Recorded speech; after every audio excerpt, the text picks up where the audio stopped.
So a few days ago, I was outside my workplace, unlocking the ice thing to get a couple bags for a customer. A man rode up on his bike and stopped a few feet away from me. He said, "What's up?" I had a lot to get done that day, so I didn't even glance at him and just said, "Nothing, working." As I was rustling around in the freezer getting ice, he was talking, and once I pulled the ice out, I heard him saying, "Dead bitch." I was hopeful that he was just mumbling to himself or something, gave the bags to the customer, and as I turned back towards the store, he continued, "I'm gonna tie you up and fucking kill you. Get ready to die, cause we're gonna shoot the fuck out of you. I'm gonna kill you the next time I see you." That was all I heard because I went back into the store and called 911. I hear a lot of random threats at work, but this guy got to me. My heart felt like it was gonna shoot out of my chest. I could hear it beating. The cops are at our store for shoplifters multiple times a day, and since I didn't see a weapon, they were in no hurry to get back. From speaking to them earlier, I know that they had been dealing with a lot that day. Too many people getting all kinds of intoxicated on 420, I suppose. About an hour later, with me keeping an eye on the entrance and cameras the whole time, they showed up to take a report. One of the regular panhandlers who hangs outside and heard the man popped in and said, "He's across the street." They immediately went and arrested him. After having me confirm his identity with him facing away from me, I said I did want to press charges, made my statement, and was told that he'll get a court date and that maybe I will have to appear. I can also file an order of protection, which is nice and all, but I feel like someone who randomly threats people wouldn't care about that. He knows where I work, most likely that I'm the one that called about him. Now I'm worried about walking home at night, or any time really, in a neighborhood that I've been my whole life. Let's not meet again, guy.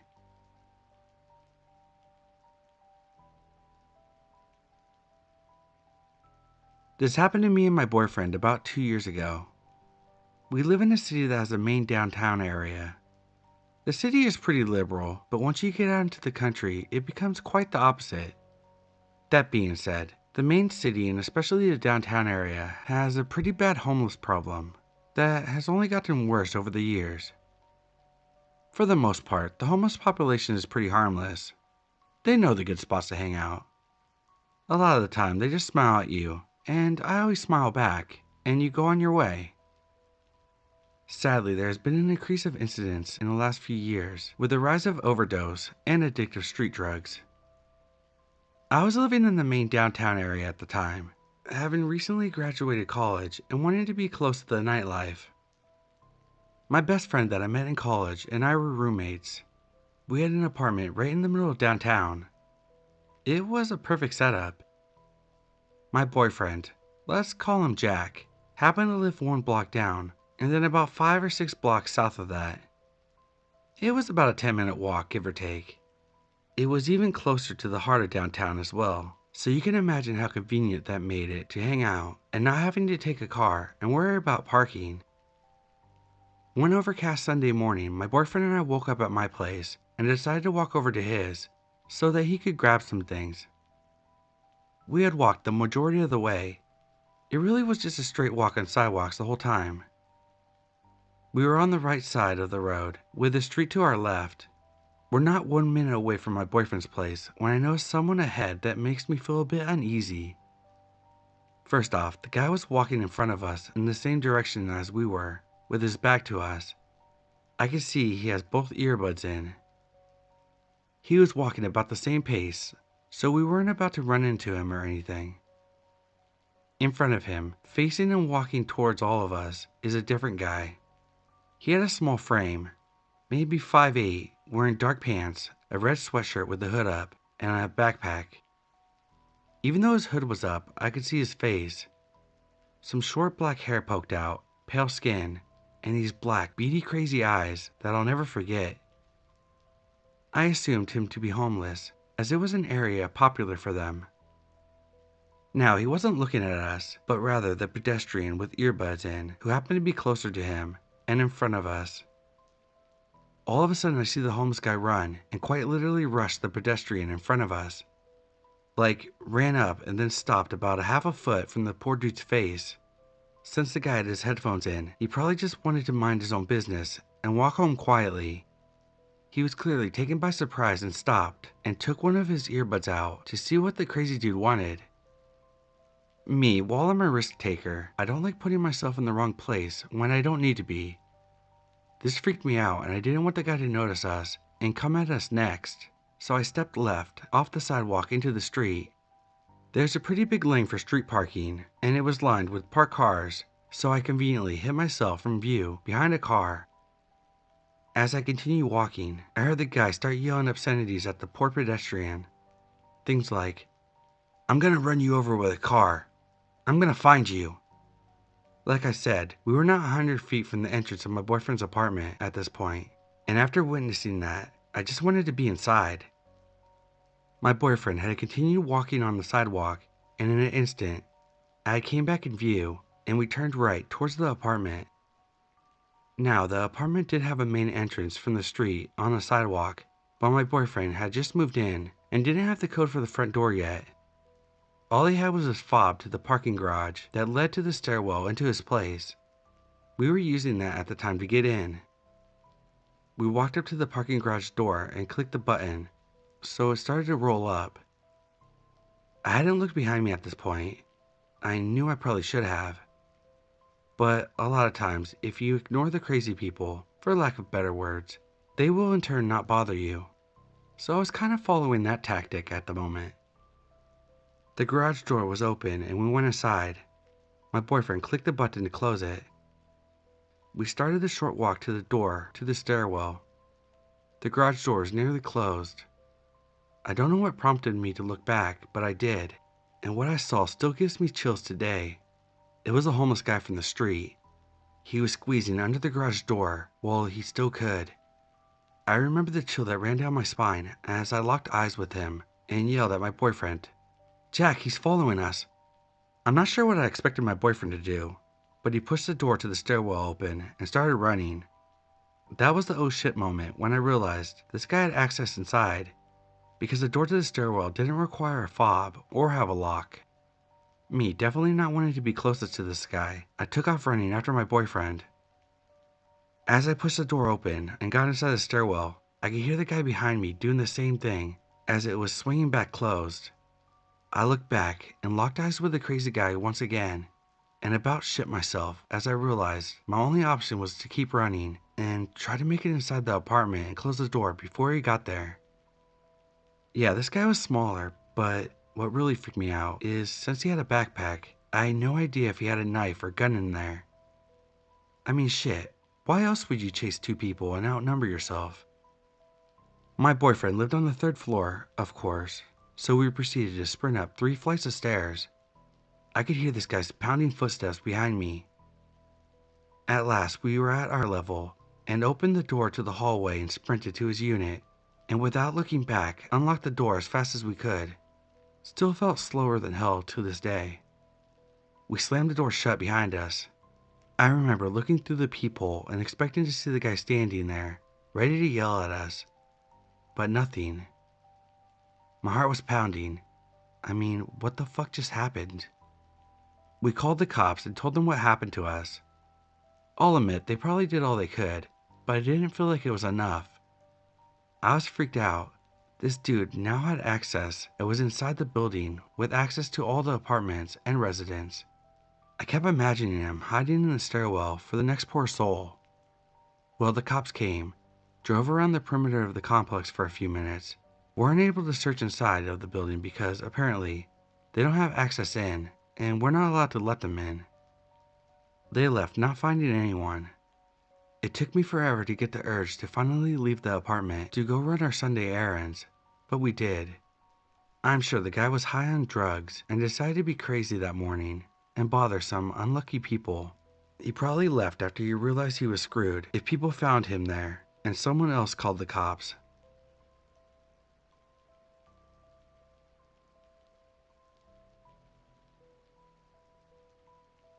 When I first got out of the army, I was in a relationship with this guy in 3rd Ranger Battalion. Let's call him Jim. Jim Reedus.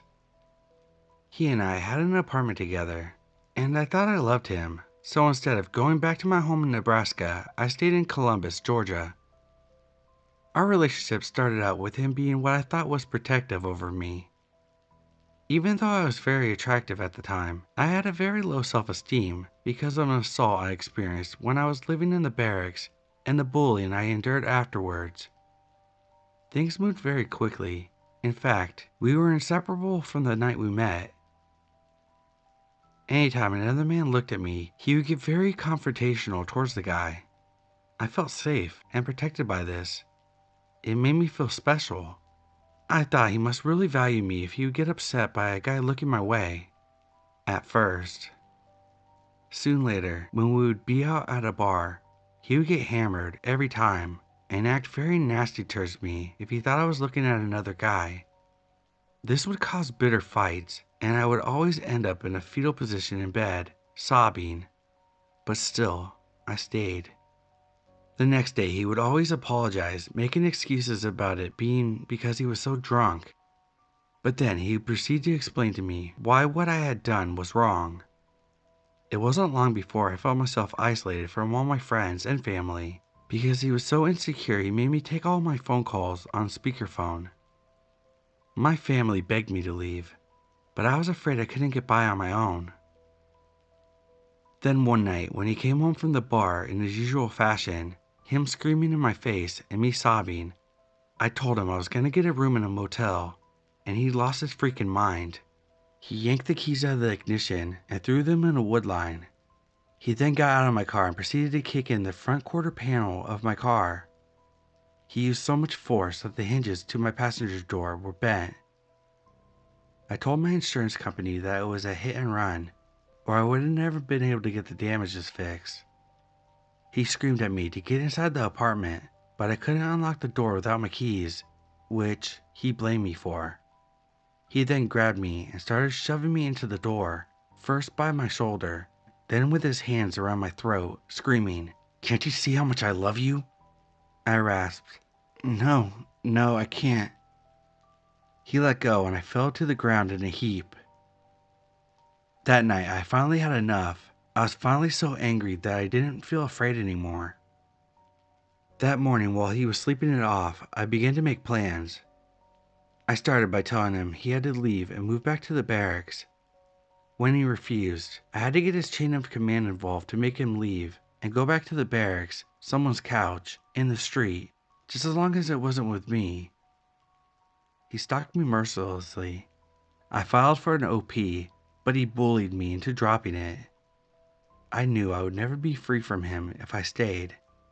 So my parents sent me some money via Western Union, and I rented a Penske truck and a trailer and got help from my neighbor guy friend to load it up as soon as the sun set and brought it out from where I had hidden it. My best chance was to leave under the cover of darkness. I was really sick that night. I was running a fever of 103, but I knew it had to be then. It couldn't wait. I just told myself that I just had to get out of the city limits, then I could pull over and sleep a little bit. I figured that I would just drive as much as I could, and then rest when I couldn't push it any harder. I put my puppy in the cab in the truck with me, towed my car behind the truck, and left.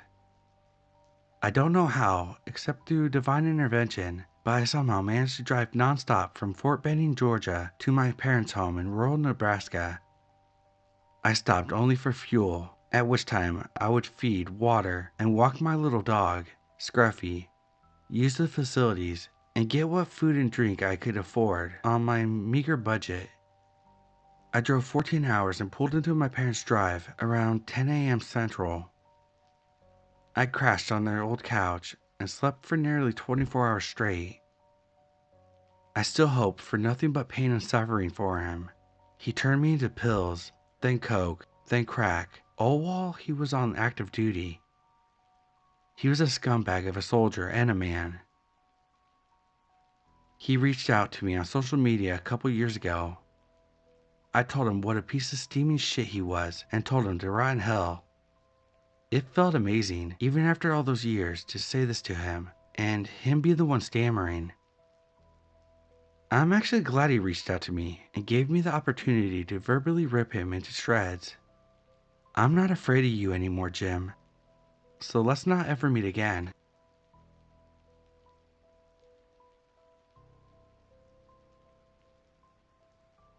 I'm a 29-year-old male. I was out partying this Friday night with 4 of my female friends, 2 of which I had just met that evening. We were having drinks at a club in Central Europe. The night was going great. We were dancing, talking, all of us had fun. At about 2 a.m., the girls grabbed a taxi and went home. I stayed a bit more in the club to finish my drink. I had danced on the stage for about 20 minutes, then I grabbed a taxi and went home. When I arrived on the street where I live, my drunk ass realized that I have no keys and couldn't get in, as I live alone. I called another taxi and went back to the club to look for my keys. First, I went to the bar to see if anyone had brought any lost keys to them. Unfortunately, they didn't have my keys, so I started to look for them in the club in every place that I was that night. I turned on the flashlight on my phone and had been looking for my keys in the mass of people. About 10 minutes goes by, and I haven't found anything apart from broken glass and cigarette butts. I went back to the place where I initially was looking for them. This is the place where I was having the drinks with the girls. I started looking for my keys on the sitting benches instead of the ground. I had my keys in the inside pocket of my jacket as I always do, and my jacket was placed on the corner of the bench the whole night before I left. People were sitting on the benches, and they had their jackets on the benches too. I sat down near the corner where I was sitting before, and beside me was a guy with lines of drugs on his phone, freely giving them to other people. He had put his jacket on the corner of the bench, and I wanted to look at that corner to see if my keys had been pushed off the corner or something. So I grabbed his jacket, and to my surprise, my keys were right under his jacket, in the middle of the bench. I was so happy to find my keys. I was drunk and pretty much started yelling how happy I was to find my keys, as I was getting fucking desperate at the moment. There was a guy on the bench that I had met with the girls before in the club. I'll call him L. He was nice during the whole night, so I kept talking to L when I found my keys. I even went to the bar and grabbed another beer just to talk to him for a bit. I went to the toilet to have a pee, and when I came back, L had found himself an acquaintance to which he was talking to. So I just finished my beer while I smoked a cigarette and got ready to go home. This is when the guy that had lines of drugs on his phone started talking to me. I would call him Pedro, as it was definitely a fake name that he gave me. I was talking to him in English. Pedro was 19 years old, and he was from Colombia. He told me stories of his life in Colombia and how his family struggled.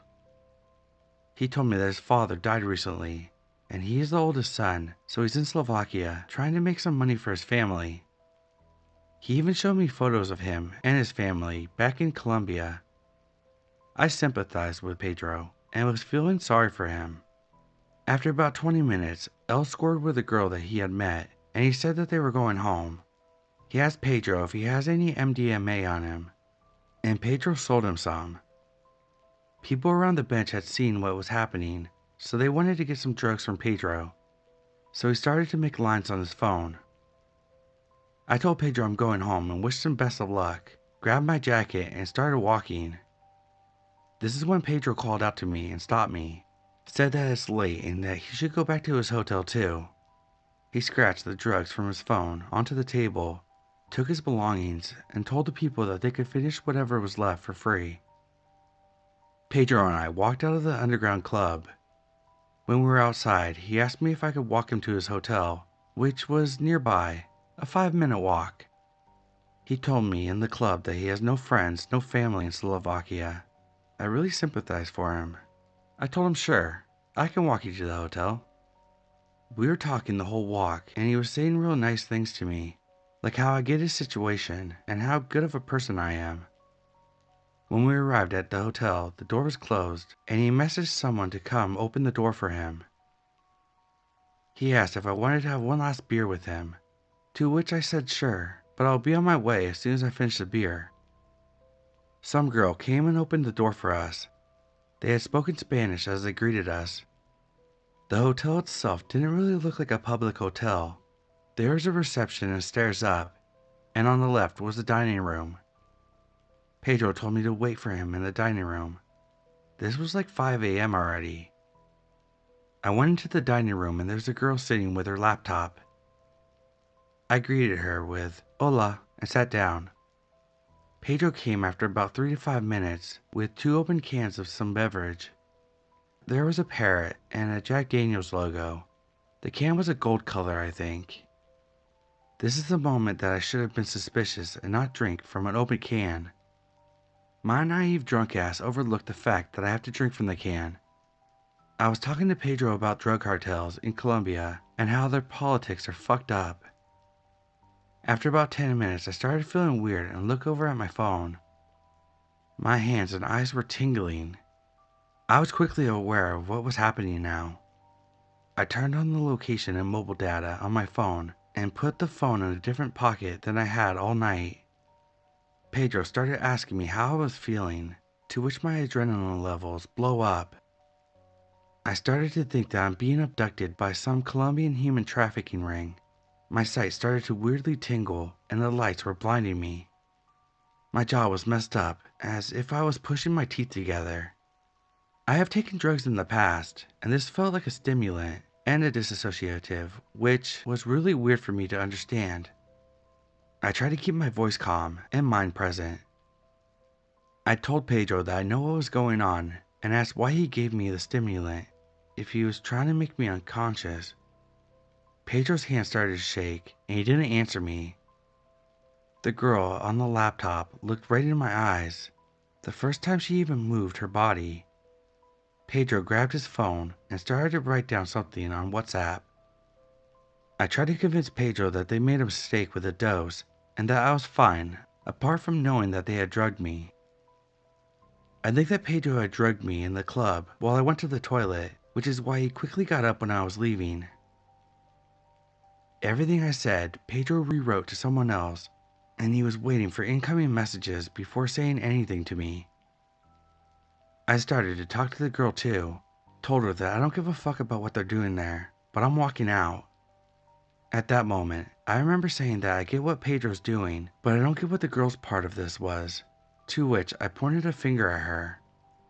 Pedro got a notification on his phone, and he told me that he was sorry and I can go home if I want. I didn't respond to him. I got my drugged ass up and I was walking out of the dining room. I stopped by the girl with her laptop, stared right into her eyes, and I held my right hand up in a fist bump. She looked me in the eyes, gave me a fist bump, and did a weird grimace with her face. I walked to the door at the reception, which was closed. I started to kick and punch the door while yelling, "Open the fucking door!" The receptionist did, and I walked out. My heart was pumping, my whole body was shaking. I was feeling both dizzy and awake.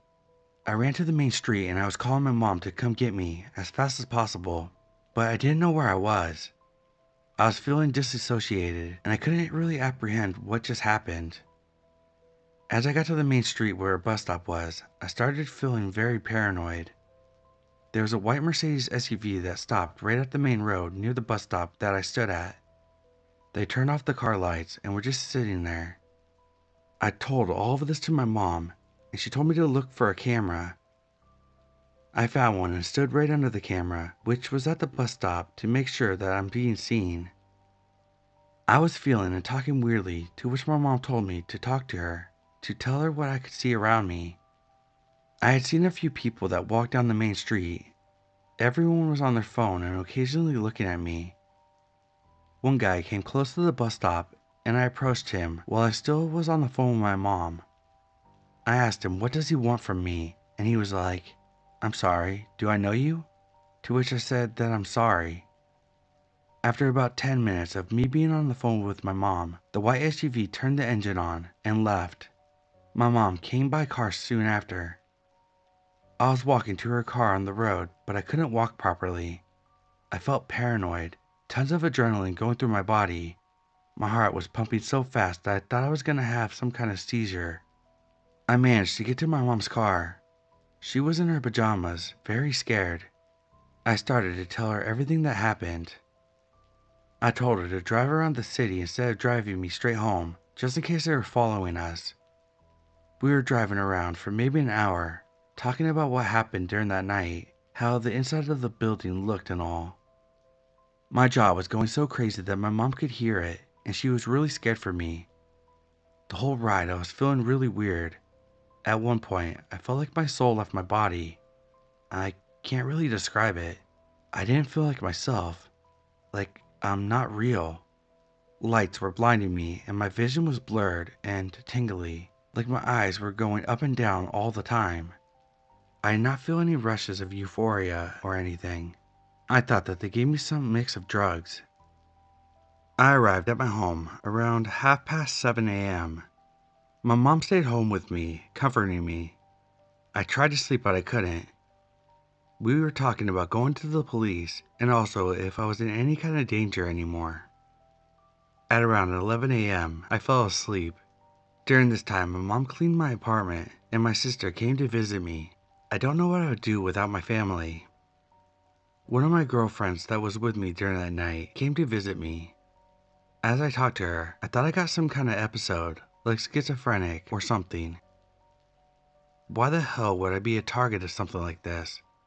I'm a chubby bearded guy. Why would they want to abduct me? I'm afraid of going to the police as our police department and politics are corrupt. And as long as I can remember, they've always been tied to mafia. They would take my testimony, start to investigate, and probably be stopped by their officials. I still don't fully believe that what happened to me was an experience with a human trafficking ring. However, there's so many red flags that make it seem like it. Like, why was Pedro scared after I called him out? Why wouldn't he talk to me unless someone sent him a message on his phone? Why would he even start to message someone during our conversation? Why the fuck would he drug me without me knowing it? But ultimately, why the fuck would they let me go? So Pedro and the two girls from the weird hotel, and possibly the Colombian human trafficking ring, let's fucking not meet again. Update. I went to the ER with my mom as I woke up with spasms all over my body. They gave me an IV and sent a sample of my blood for a toxicology report.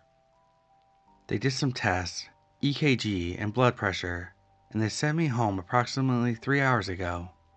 There are traces of acetylfentanyl, methylphenidate, and ketamine in my blood.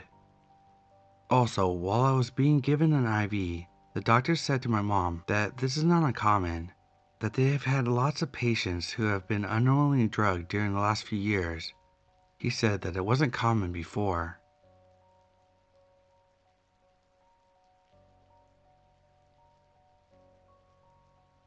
I was just a sophomore in high school and I fell head over heels for this new quiet kid and thought that he was my forever.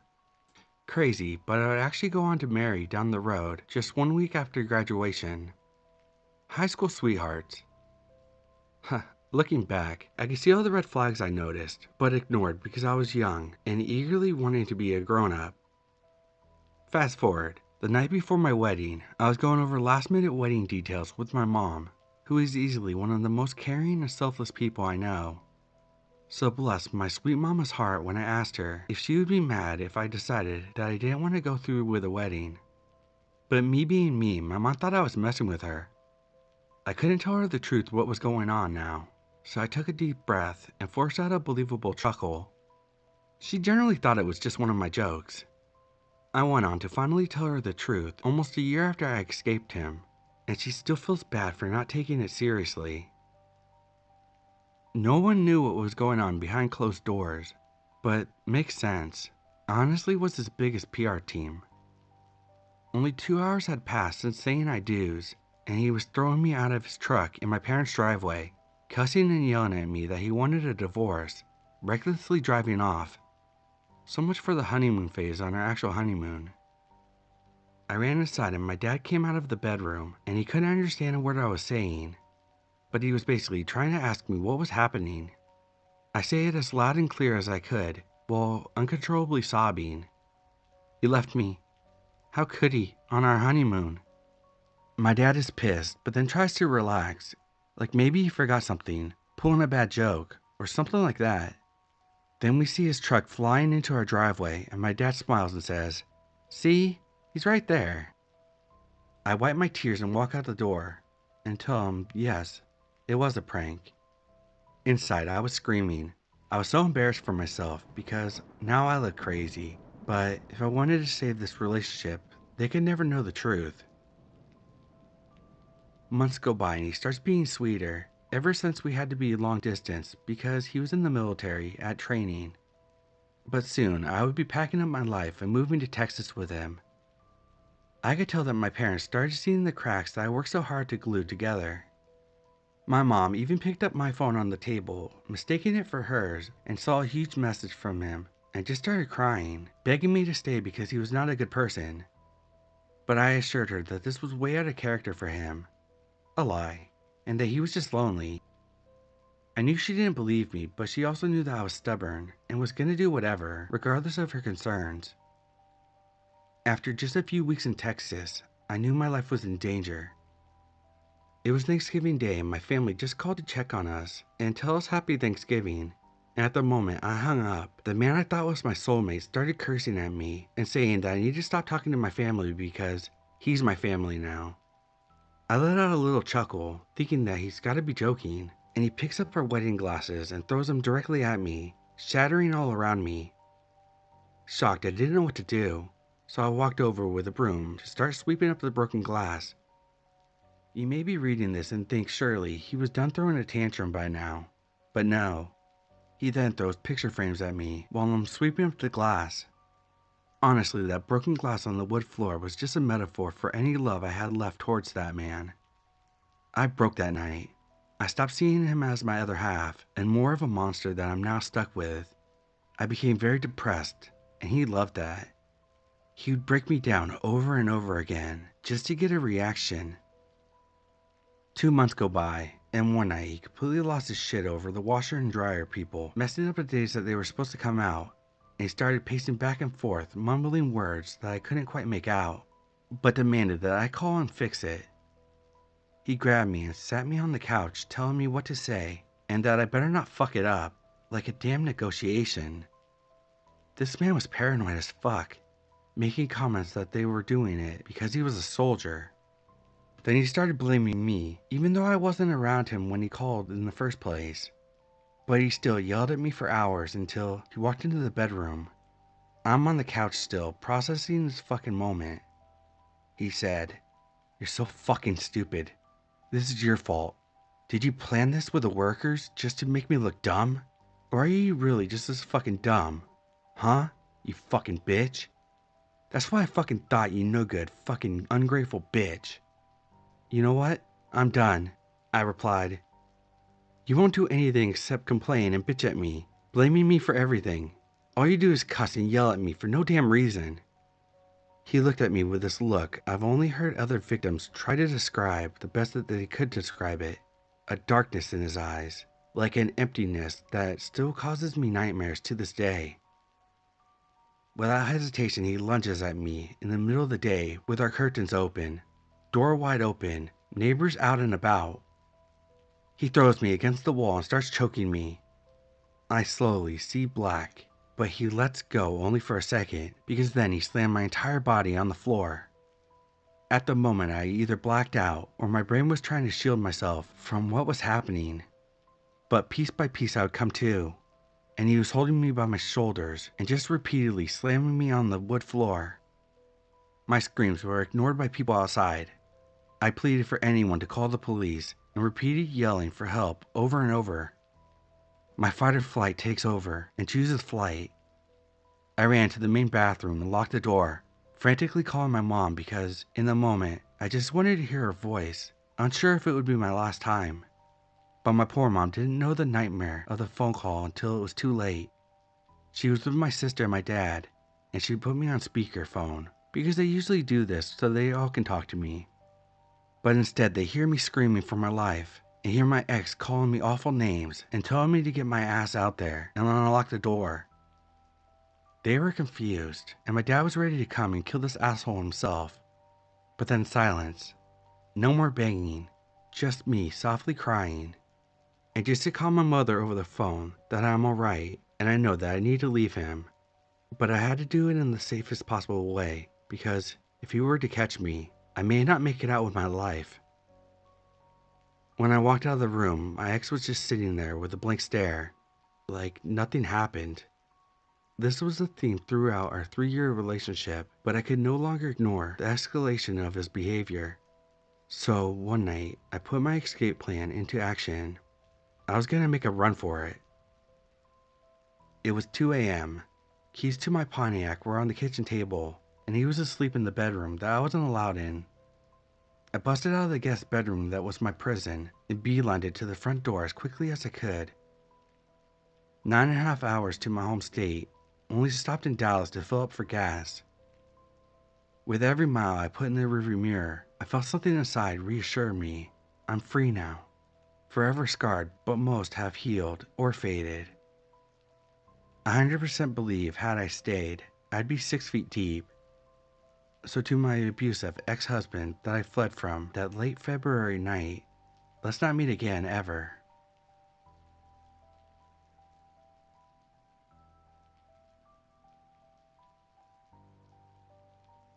For a little bit of background, I'm a 24-year-old female who loves scary stories, horror movies, true crime, etc.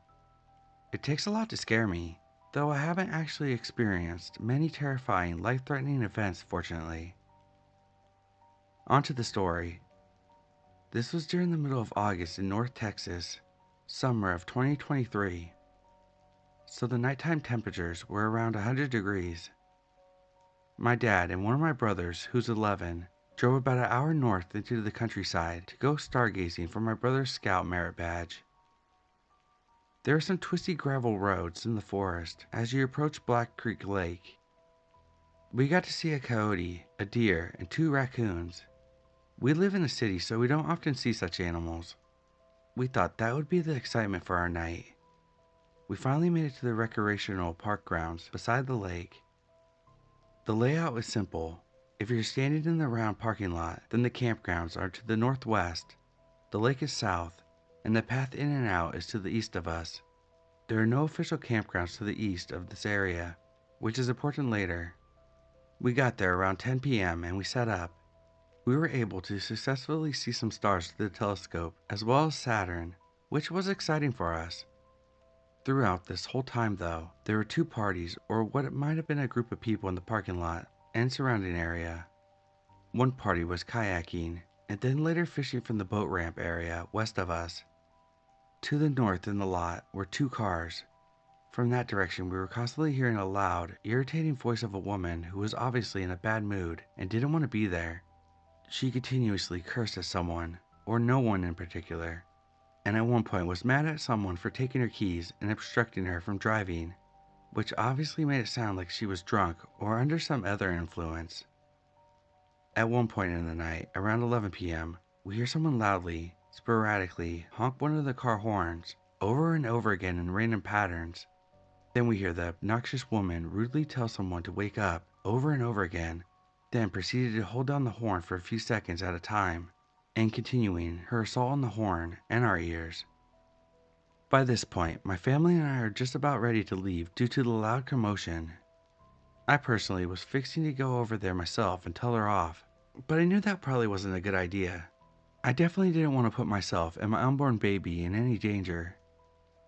Then for about 20 to 30 minutes, we were able to watch the stars in relative peace with little noise coming from the other 2 parties. Fortunately, none of these people were directly involved with what happened next, but it may have been the cause of it. Just before midnight, we packed up our stargazing stuff and got in the car. Now, the gravel path to the exit is up a slight hill or slope, meaning from the parking lot you can't see past where the path goes up and around a couple trees. We drive up the hill, and just as our headlights are coming back down to illuminate the path in front of us and the trees to our right side, it was right then and there that we see a man wearing only black shorts and no shirt. The timing was straight out of a horror movie to just suddenly see someone out of nowhere. He was in his late 20s or early 30s and had short, dark hair. Just as the light hit him, he was standing and walking right there, just to the right of our car, in front of us, a very close distance, only a couple feet away. The guy had been walking towards our direction, and upon seeing us quickly rose both of his arms up to flip us off with both hands. He kept his hands and arms raised. and quickly and loudly said something to us with anger, or something in his voice. We couldn't understand what he was saying since we had the radio on, and all of it happened so quickly. The second the man saw us, he started walking towards our car faster. My dad was driving slowly initially to avoid the agitated man, thinking he may need help. My dad, in a confused voice, says, "What is he doing?" But I just replied with, "Nope, go, go, go," and we sped off. I knew this was not the situation where we needed to stick around and ask questions. It freaked me out a little bit, imagining what would have happened if this guy would have reached our car a few seconds later if we had not sped off. I'm not very familiar with my dad's car, and it scares me that I might have ended up pressing the wrong buttons to lock my door, and the guy could have just opened it and done who knows what. We left and never had anything else happen, but we wonder who this guy was and where he came from.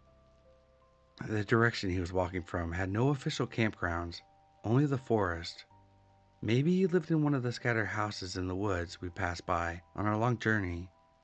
I wonder why he had been walking in our direction towards the recreational area. My best theory is he wanted to confront the group that had been honking the horn and waking up the entire forest. But upon seeing our car leave, maybe he thought it had been us making the racket. Even if that's not it, or the man needed help, which is not likely considering his reaction to us, I couldn't help but feel a sense of danger. I hope that no harm came to those other two parties that night.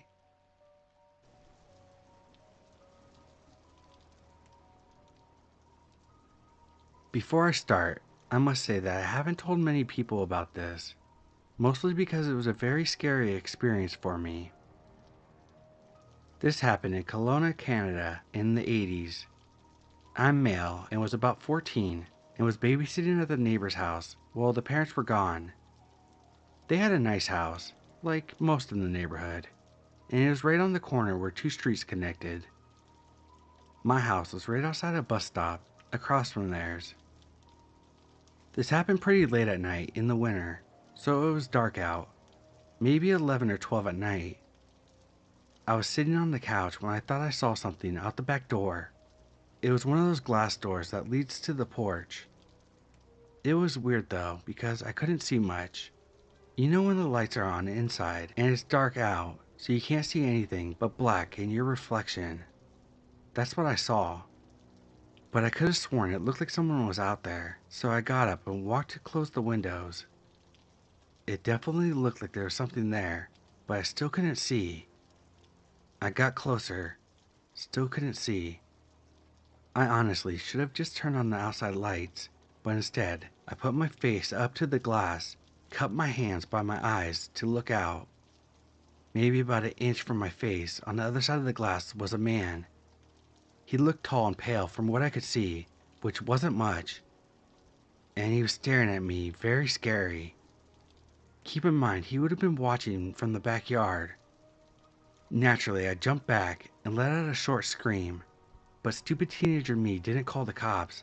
I called my parents instead. My father came over to take a look.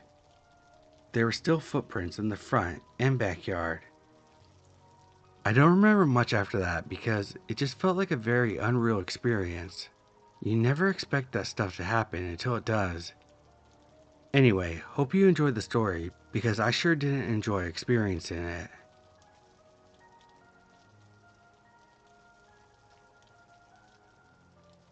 When I finished uni, I moved back home until I found a job. As soon as I could afford to, I set up a profile on the website Spare Room. I was contacted by James, who had a room to rent on the outskirts of town that I worked in. It sounded good, but he wanted to talk on the phone before inviting me to view it. We had a chat one evening, and it turned out we had some things in common. We both enjoyed fitness, particularly swimming, and were movie buffs. By the end of the call, it felt like I was chatting with an old friend, and I was looking forward to meeting him. James didn't specify his age, but I assumed that he was in his 20s like me. When I went to view the property, he actually came out of the house next door to greet me. When he introduced himself as James, I was pretty shocked. He was at least 50, dressed quite conservatively, and looked like he was wearing a hairpiece. If he had told me on the phone that he was in his early 20s, I wouldn't have questioned it. I went ahead with the viewing, but already had decided that I didn't want to rent a room from him. I wanted to live with people who were a similar age to me. I was also off put by his home decor, which looked like it hadn't changed since the 80s. When I viewed the bedroom, it looked like it was occupied by a young person. There were several pairs of trainers and a game console. James said that the previous tenant, Mark, was moving to London for work. Coincidentally, my name was Mark too. James invited me to sit in the living room after the house tour. I didn't want to be rude, so I did. He explained that he cared for his elderly mother who lived next door. Then he started complimenting my style, saying I looked cool. He proceeded to put his hands on my leg, which made me feel very uncomfortable. When he asked if I was interested in the room, I said I had some other properties to view, but would be in touch. I then made an excuse to leave. Everything about him screamed red flags. I just wanted to get out of the house. As soon as I got back in my car, I called my mom to tell her how freaked out I was, and absolutely would not be living there. James texted me a few days later to ask if I had thought more about moving in. I lied and said I found somewhere closer to town. I did eventually find something with some other young professionals, which turned out to be great. Some months later, our town was shocked by the news that a body was found in the fields on the outskirts. He was later identified as Mark. I didn't think much of it until I saw the murder suspect was his landlord, James. The same James whose house I viewed. I saw him on the news and got instant chills. He was later convicted of Mark's murder.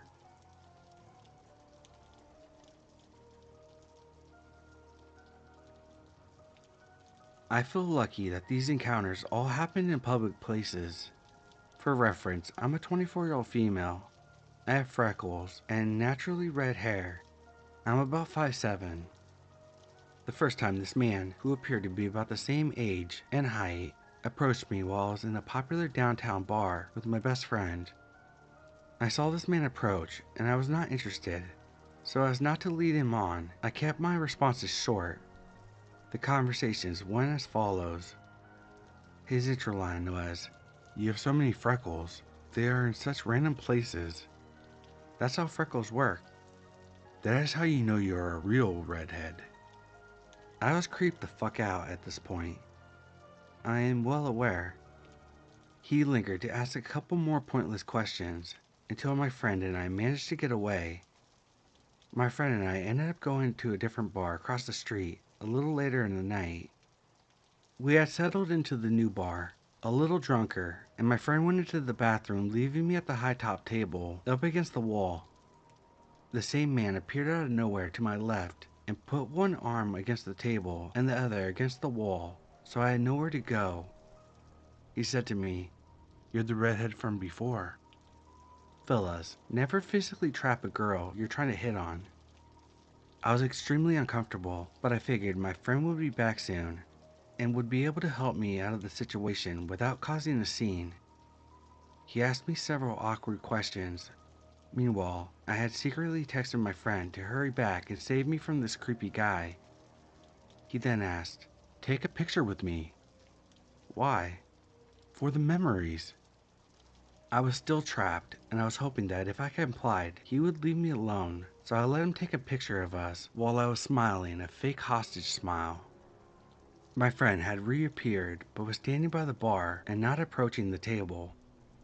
I pretended to be drunker than I was and rushed over to her, gushing, "Oh my god, you're back. Let's go dance." I dragged her away and explained the situation. Fast forward a week.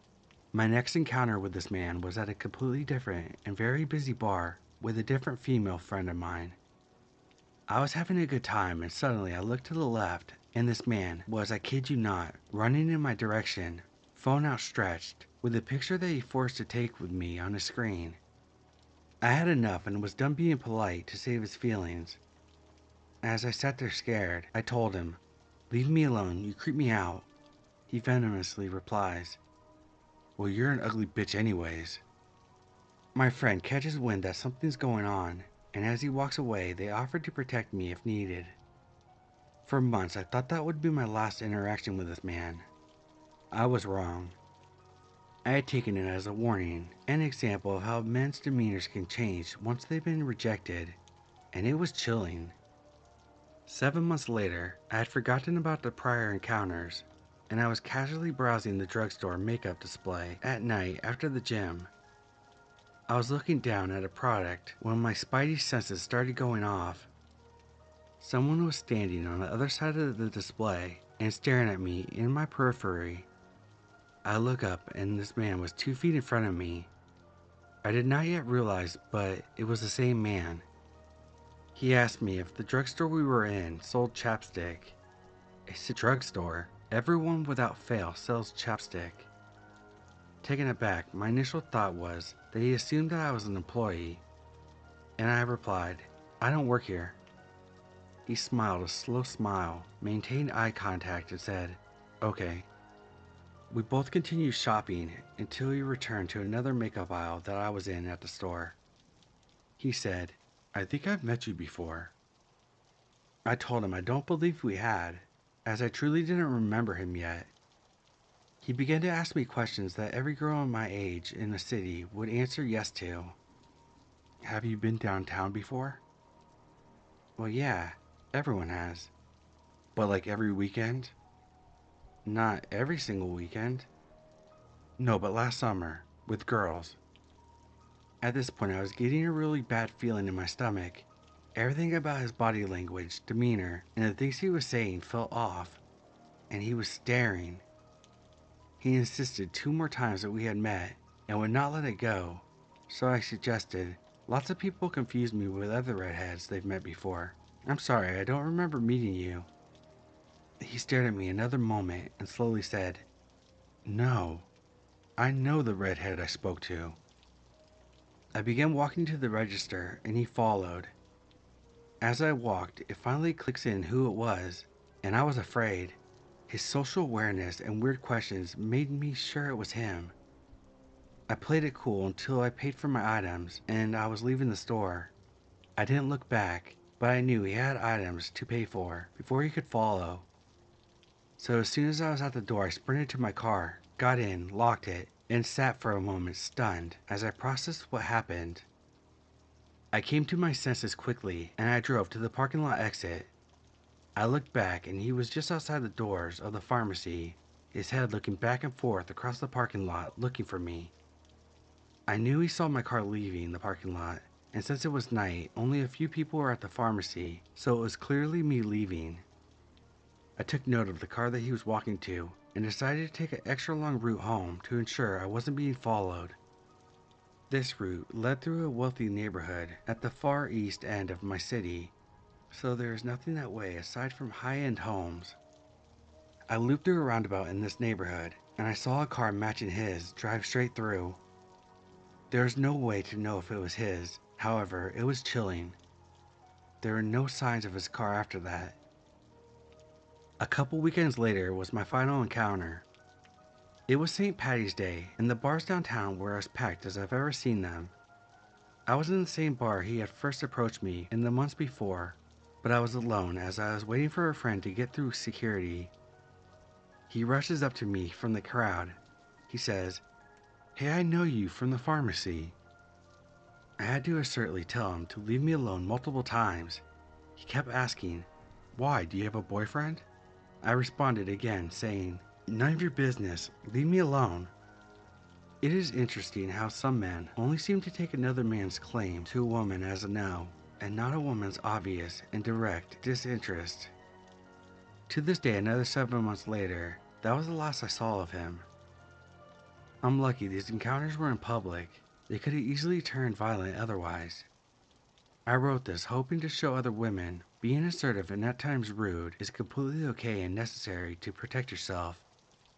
Some men don't take no for an answer that easily.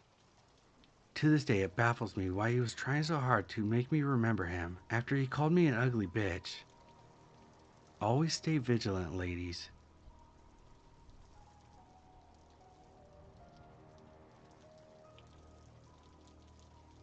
Hello. I've wrote once before on Let's Not Meet, and today I was reading some submissions and it made me remember this event. At the time of the story, I was 14. As well as being younger, I had developed crippling anxiety and depression. With that being said, I was, and still am very vigilant about my surroundings. On this day, I had planned to stay the night at my friend's house. I had never stayed at her place before. We always stayed at mine. For you to understand the story, I need to explain the layout of this house. It was located on a sloped hill, and when you drove down the steep road, the first part of the house you would see was big and expansive. It looked like an old mansion. If you continued driving down, you'd be met with two semi-separated buildings. Both were small and run down. When I say small, I mean one of them was just a bedroom, and the other one was a bedroom with a small bathroom and kitchen. No door inside, just a piece of cloth to separate the bathroom entrance from the kitchen. My friend's room was the bedroom, and her mom lived in the other section with a bathroom kitchen. The landlord lived on the property in the main house, the big mansion.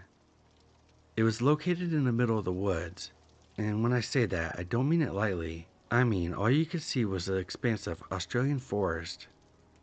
Australian rainforests are incredibly dense, and if you try to walk through it, you would most likely receive some sort of bite, whether it be a spider, ant, or leech. I'll cut to the first thing that happened. My friend and I had walked into her mom's flat. I forget why. I think we were either hungry or asking how to get reception. There was none. We called out for her mom. She was in the bathroom, and as we walked past the small window, I heard, "Yeah?" come from outside. I turned to my friend, and she looked at me the same way I was. We were confused. If her mom was in the bathroom that was right in front of us, why did we hear a male voice coming from right outside? We brushed this off as not trying to scare ourselves and continued having fun in my friend's room. For a little more context, the landlord used half of her room as storage and blocked off the section of the room with a tall shelf and divider. There is a huge glass sliding door in the front of her room, and in the block back section, there's another door. You couldn't get through that door unless you squeezed through a section outside. Now skipping forward a little to nighttime. My friend and I had just gone to the bathroom, so we had to slink out of her room and walk to her mom's flat. Her mom was fast asleep. We used the bathroom as quietly as possible, and then exited. As we were making the small walk back to my friend's room, we saw something out in the woods. A pair of eyes. They were looking directly at us from behind a tree. We panicked and froze. I pulled out my phone to take a photo before we sprinted back into her room, locking the glass door behind us and drawing the curtains. It's not a reach to say that we were freaking out. We looked at the photo, and sure enough, when I brightened the image, there was what looked to be a man staring at us from the dark woods. We were extremely scared, but I called my mom, who was about an hour away, and she dismissed us. After a while, we relaxed and chalked it up to our imaginations playing tricks on us, and I pulled out my laptop to put on a movie. I forget which movie, but it was a cheesy rom-com. Maybe 20 to 30 minutes into the movie, we froze and paused it. Footsteps. There were footsteps crunching on dry leaves right outside her room. We listened in horror as the footsteps moved through the tight alley that led to the back door. We both moved slowly, standing on the bed and looking over the room divider. Our eyes were locked on the back door, and after a moment of complete silence, it turned. The doorknob wiggled slowly before it became faster. The door couldn't be opened as it was jammed against an object that was in the storage. Then it stopped. No more noise.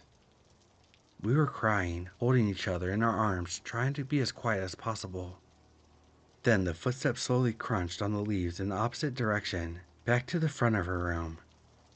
We both didn't hesitate now, and I reached for my phone to call the police. After trying to explain the situation to the operator on the other end, in tears the whole time, she told us a unit was being dispatched and to stay where we were. As we were still crying and hyperventilating, we heard a phone ringing. It sounded like an old landline phone, one with a harsh and loud beeping. It was coming from the landlord's mansion. We waited silently, listening to the drawn-out ringing of his phone. After what felt like 2 minutes, it stopped, and we heard his voice talking to the operator. At that time, we both noticed another thing. Fingerprints on her window. These windows were slanted glass that you could open up with a lever.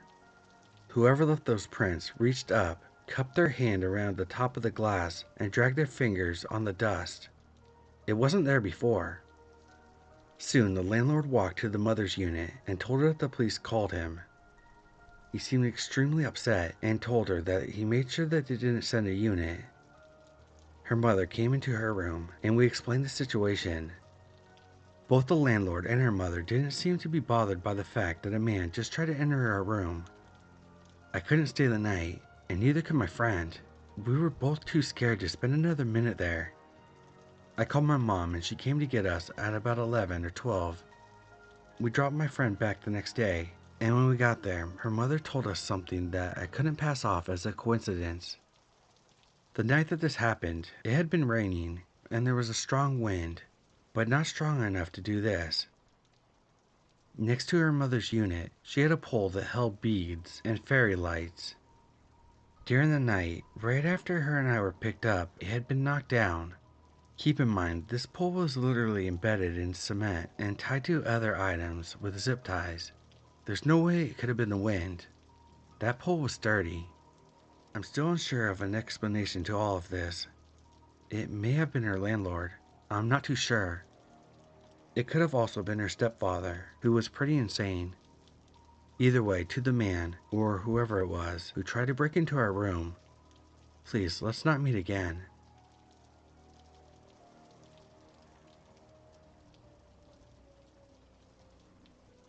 I do some volunteering at a hospital 3 times a week that involves me reporting to the hospital at 5 a.m. I enjoy volunteering. I've been doing it for almost 2 years, and I've never had any issues until last week. Last week, I was a bit early on one of my volunteer days, and had about 30 minutes before I had to report in. I normally would have just waited in my car, but I had been pretty stressed out about things in my personal life, so I thought that I would go for a little walk to burn off some steam and clear my head. After all, this was a pretty nice area, so what could go wrong? It's like 4:30 a.m., so naturally the streets are all quiet, but it seems pretty peaceful. Then up ahead I see someone walking in my direction. Kinda odd, I guess, but I didn't think too much of it. Him being out here at this hour isn't inherently suspicious. After all, does being out here at this hour automatically make me suspicious too? I keep walking. We make quick eye contact when we cross paths, and I suddenly got this bad feeling about this man.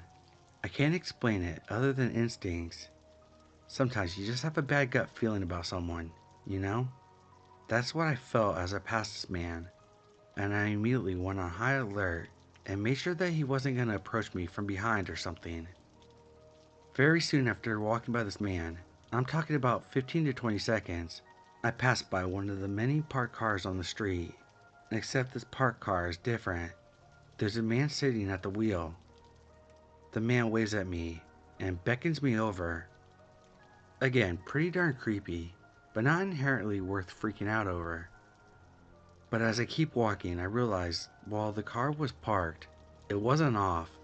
It was simply in park because the car starts driving in the same direction that I'm walking, and it drives at a pace essentially matching my walking speed. At this point, I've had enough and my brain is saying, nope. So I immediately turn around and start speed walking back in the direction I came from. Then I saw something that, in the moment, scared the fuck out of me.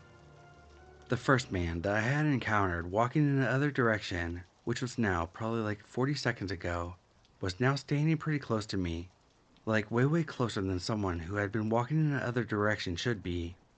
And then he makes eye contact with me, then starts walking in my direction.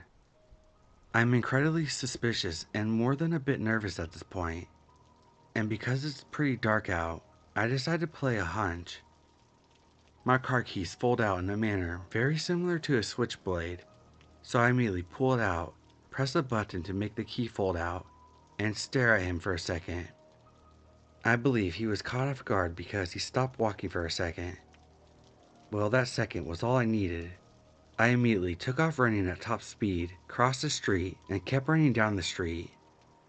I'm no Olympian, but I was on the cross-country team at the D2 college and still run multiple times a week, so I'm pretty confident that I can outrun the average person by a comfortable margin. Still, I didn't want to take any chances and ran all the way back to the hospital. So what do you guys think? I'm not crazy, right? I'm not necessarily saying that I was going to be the next prominent murder victim or kidnapping victim, but there was definitely something going on here, right?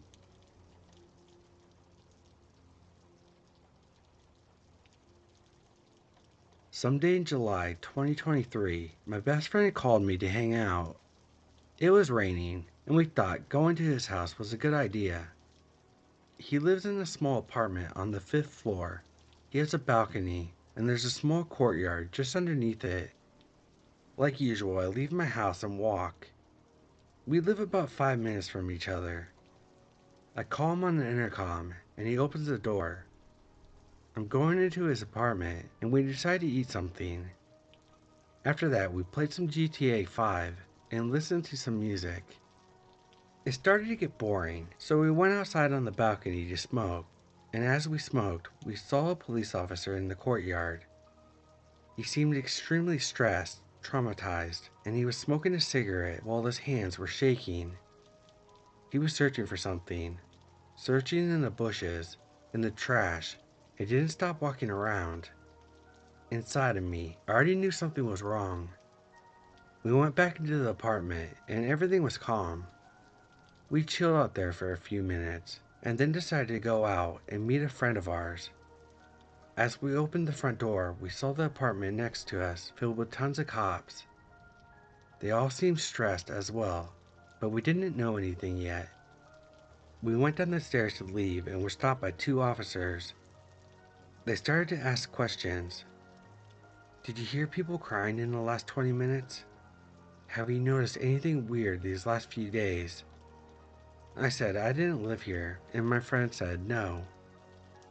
As we descended the stairs, we saw a lot of police cars and ambulances everywhere. I hadn't seen anything like this in my life. We opened the door to get outside and decided to sit a while. We called our friend and said that we were going to be a little late. As we watched, more and more people in the neighborhood had the same idea as we did. We talked with this nice guy to get information, but he didn't know any more than we did. The moment I knew things were bad was when I saw two unmarked cars arrived. A woman dressed all in white with a toolbox and a big camera around her neck got out. She looked in a hurry and got inside quickly. We immediately thought someone was dead. At first, we thought it was her husband. At the moment, everyone was inside and we just waited. 15 minutes later, we saw the paramedics coming down through the window of the stairs. They didn't have anyone with them. We were certain that someone had died there, so we waited even more, till we saw two men with a gray bag coming down the stairs. We didn't know who was in it, but we're 100% sure someone died. Things were getting slow and our friend was waiting for us, so we left and stayed out for a while. When we got back to his house, we saw the neighbor with handcuffs and the cops around her. She looked calm and very confident. This made me think she was innocent, even with the handcuffs. The day after that, I searched the news and found out that she had mental problems and killed her 1-year-old baby just 5 meters away from us. Her husband had fled the scene and was being sought out by the police. I had chills when I read it because I couldn't believe it was real. The day before she killed him, she was with her baby in the stroller, saying hello kindly to us. I still can't really believe it happened.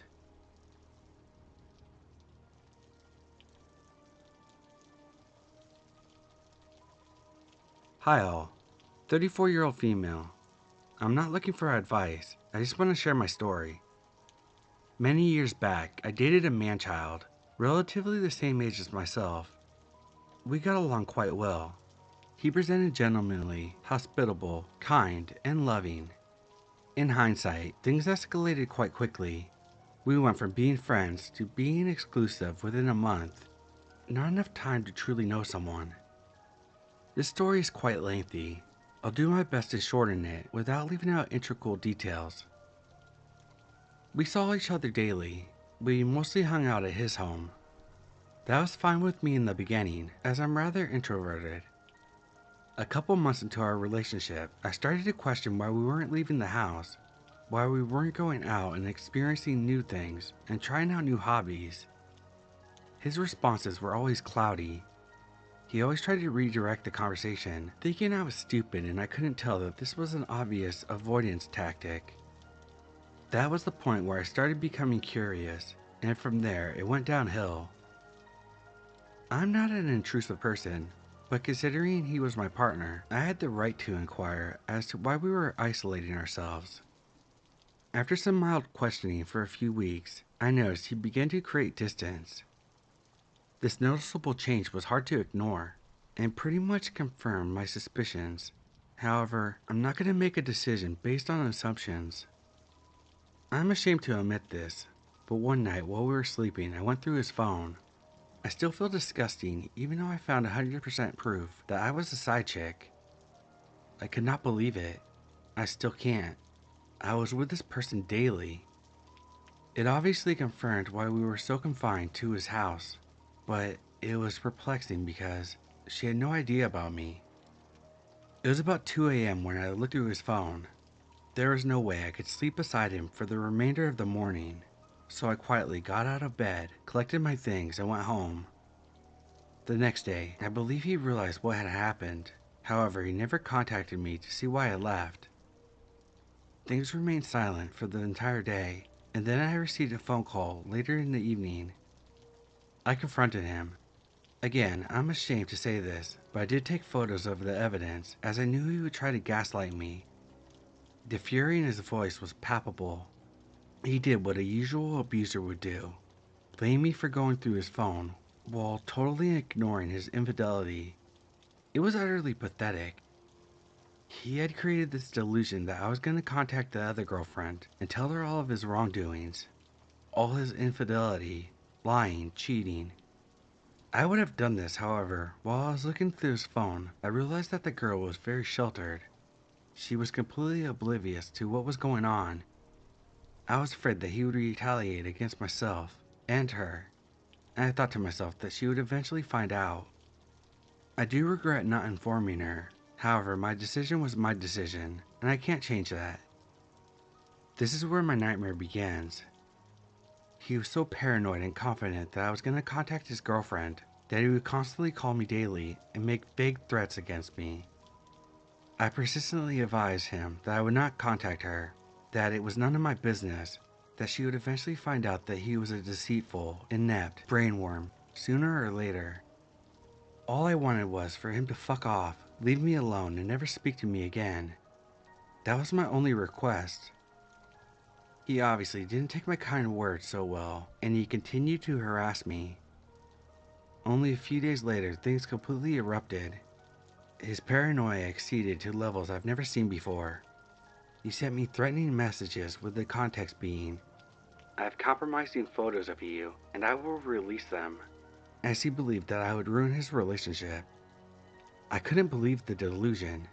No matter what I said, no matter how I phrased it, I even had my mom speak with him at one point, but it was useless.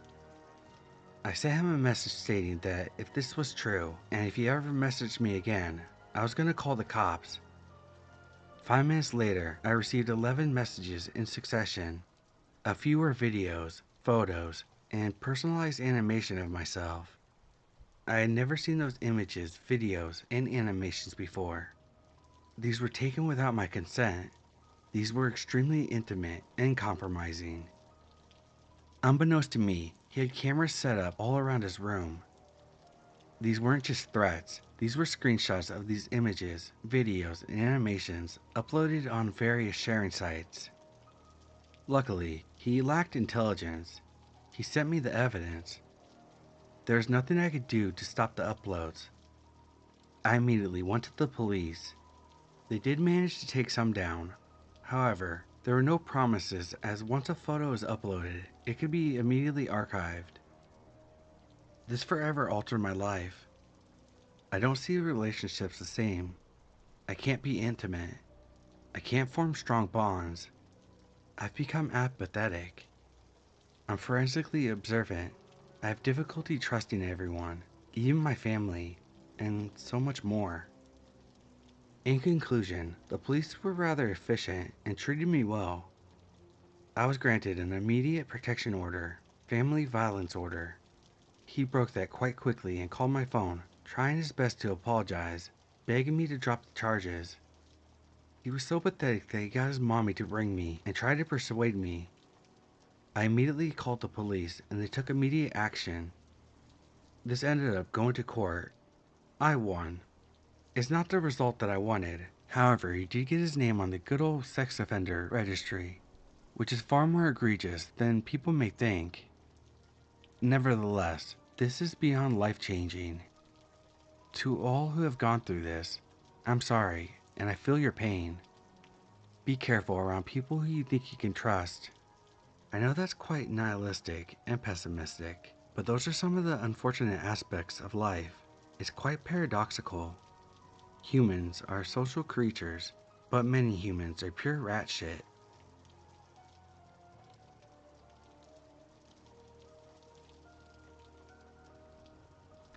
Disclaimer: I don't think all homeless people are scary, or bad intentioned, or creepy. I do think this encounter with this homeless person was creepy, however.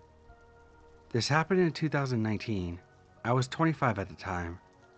I was living with my parents, sister, and my partner at the time. We were saving up to buy a house. My parents' house was in a relatively big city in California, which has a big homeless population. This house was on the street that dead end to a park, which was a common hangout spot for homeless people. There were always homeless people walking by our house. Most of them never caused any problems. There's another piece of backstory you need to know, and it's my sister is special needs. She, despite being 19 at the time, appeared both physically and mentally more like a 10-year-old. This particular day, my mom had taken our dogs to the vet. My partner was at work. My dad was working in the backyard. This left my sister kind of alone in the house. When my mom and I came back from the vet, my sister opened the door and greeted us saying, "This is my friend Julia." Behind her stood a woman who looked like she was probably in her 20s. She had my sister's socks on and was eating food from our house. This was confusing because the woman could have been friends with my sister, as she was in a lot of programs for adults with special needs, and we didn't necessarily know all of her friends.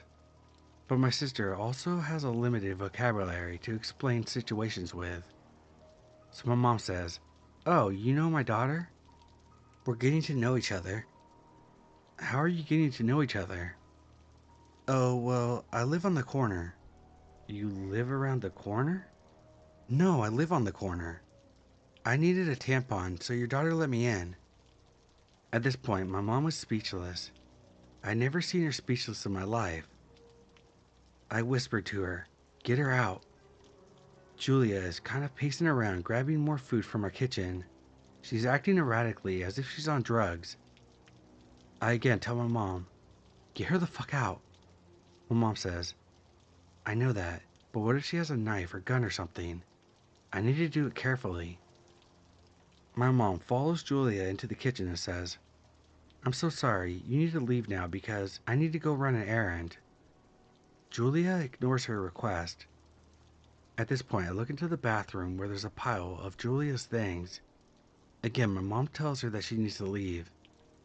Julia agrees and then goes into our bathroom and locks the door. She was in there for a while. It felt like forever, but it was probably around 5 minutes. We were pretty certain that she was doing drugs. Finally, Julia has all her stuff and leaves, taking socks and snacks with her. I run to get my dad and we all debrief. It seems like what we could get out of my sister was that Julia knocked on the door asking for a tampon, in which my sister lets her in, trying to be helpful. Julia realized that she was practically alone with what looks like a child, and takes full advantage, stealing clothes and shoes from us. We have a serious talk with my sister and tell her that she can never open the door for strangers.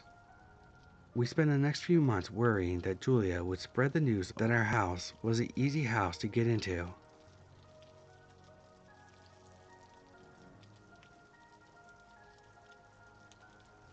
This is a story that pops back into my mind from time to time.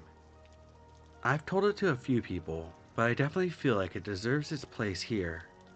It's for sure one of the scariest moments I've ever had as a child. Back when I was 10 years old, my mom finally decided it was time for her to start taking lessons to get her driver's license. When she began taking lessons, she was struggling a lot. For that reason, my dad decided he wanted to do some practice with her, besides the official driving lessons with her instructor, just to make sure that she would pass the upcoming test first try. My brother and I were attending swimming lessons at a nearby university at that time. Behind a forest area near the university lays a huge student parking area surrounded by trees, which turned out to be basically empty every weekend. My dad saw that as an opportunity to take my mom there to drive around a bit, and brought my little brother and I with them, since we were too young to stay home alone. We brought a football with us. We arrived at the parking lot later on in the evening. My parents began their practice. My brother and I quickly got bored though, and we asked if we could go to the little grass field on the side of the parking lot to play some football. My parents let us since they always were able to keep their eyes on us whilst driving around. After playing for some time, my parents ended up driving around in the other end of the parking lot. They were approximately 300 to 400 meters away from my brother and I. Suddenly, this white Toyota pulls up into the lot. We were playing almost right next to the exit entrance. The car turns around and stops on my right side, with the vehicle facing the exit. The driver rolls down the window and presents himself as Thomas. He looked friendly, was good looking and young. I guess would be around 30. This is where things start to get weird. In the passenger seat was a woman covering her face with a newspaper. All I could really see was her blonde hair, and on the back seat was a baby sat in a baby chair. Thomas immediately states that he's from the police and that we have to get in the car immediately, as he has to talk to us. My brother actually took 2 steps towards the vehicle, but I stuck out my arm in front of his chest, as I was sensing something was off. The woman was still covering her face at this point, not saying a word. Thomas then raised his voice and told us again to get into his car, or else he would have to come out and get us. My brother and I froze out of fear. Suddenly the woman put down the newspaper, showing her face, and told us in the most calm, motherly voice to just listen to the man. The woman looked young, pretty, and like a person who wouldn't hurt a fly. At this moment, I began screaming as loud as I could. What we hadn't seen at that point was that my dad was already running as fast as he could towards us. He was coming from behind the vehicle, so we didn't see it. My parents didn't have time to drive to us, since the road down from the parking lot was twisted away. Then it would take longer to drive than to cut through the field. When my dad heard my scream, he started yelling as loud as he could. "Who the fuck are you? Get the fuck away from my children!" As soon as Thomas heard my dad and realized that my brother and I weren't alone, he threw the car into gear and took off as fast as he could. He most definitely looked like a person who shot himself when he saw my dad. My dad was furious and told my brother and I to hurry up back to the car. He didn't even think about calling the police at that point. He wanted to beat the guy himself. This resulted in us driving around for the next hour trying to find him before my dad cooled down and decided that he should probably just call the police. We never found out who those people were, but this episode taught me to never judge a book by its cover. People can be the most friendly looking people in the world and still wish evil upon you and the ones you love. I'm not sure what these people would have done with us. I am sure about one thing though. They definitely weren't from the police.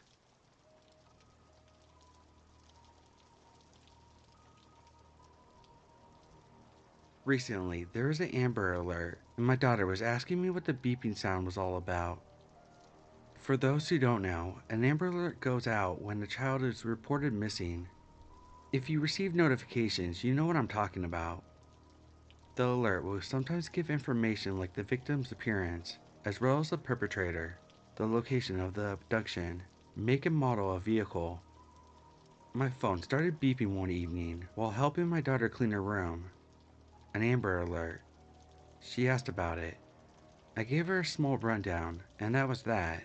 However, it triggered a childhood memory that I have, where I believe with all my heart that I was almost kidnapped when I was a kid. To be clear, this isn't a memory that was laying dormant in my subconscious, and this random Amber Alert and a talk with my kid caused it to resurface in my mind. This incident is something I pondered and thought about off and on for years. I'm a male, 41 years old now, by the way. It's just been a while since I've considered the factors and details of the experience, and this recent Amber Alert and talk with my daughter caused me to pause and reflect on the incident itself once again, and here I am. As a parent, you worry about these things and do all you can to protect your child, especially when you've personally experienced something truly scary like this. This happened when I was a young kid. My guess is around 7 or 8. I can't be sure, but I think it's a safe estimate based on the fact much of those early childhood memories aren't there anymore. I do remember my kindergarten experience, which I would have been 5 or 6, and also later grades, so this incident must have happened sometime after, or around the ages of 7 to 8. My parents took me to a neighboring city to do some shopping. We lived in a small rural town with not much to offer, so from time to time we would go to the neighboring city about 45 minutes away from where we were located. It just had more to offer. They would take me up there for school clothes shopping, out to eat because restaurants were better, and because my mom was a crafter. She loved to make crafts. It was her thing. There were different craft stores and fabric stores she liked going to up there. This specific trip, we went to a fabric store up there, Joanne Fabrics to be exact.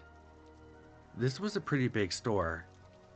As a little kid, I guess most places seemed pretty big, but no kidding, this was a sizable store. My dad stayed in the car while I went in with my mom. He did that a lot. When there was a store he just didn't want to go in, and I can't blame him there.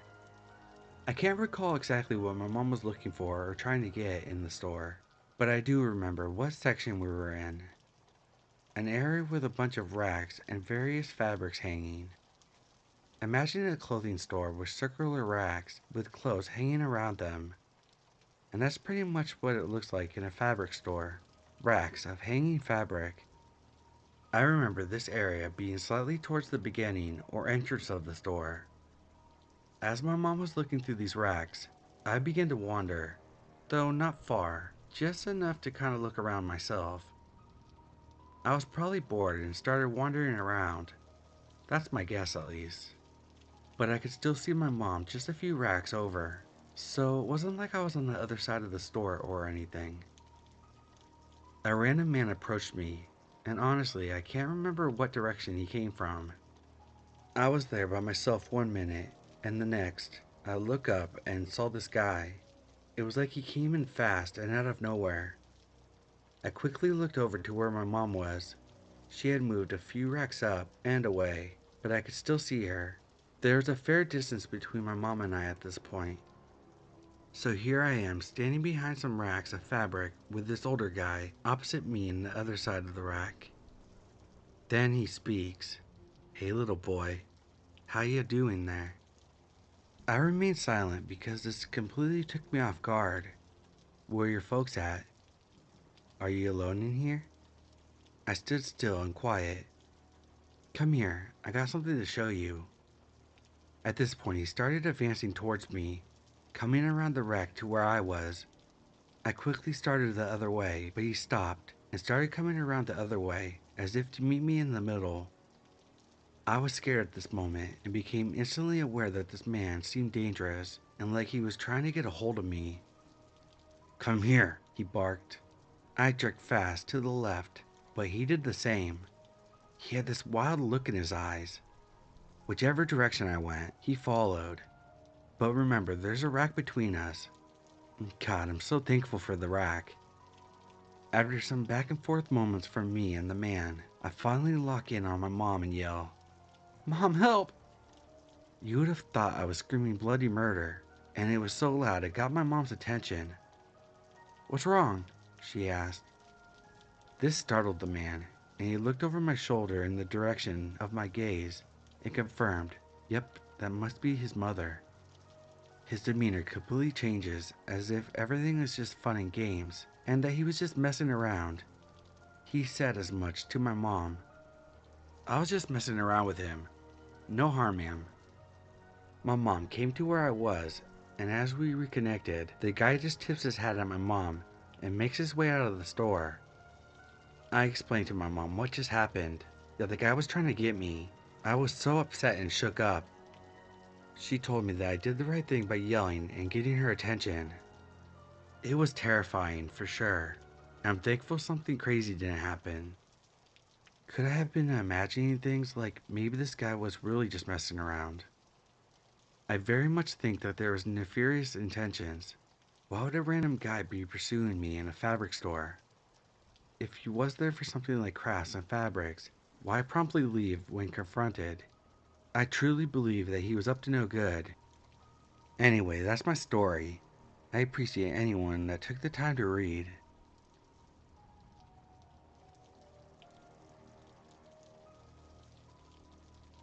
Back around 1991, I was 20 and newly single from my first love, unemployed and living with two friends.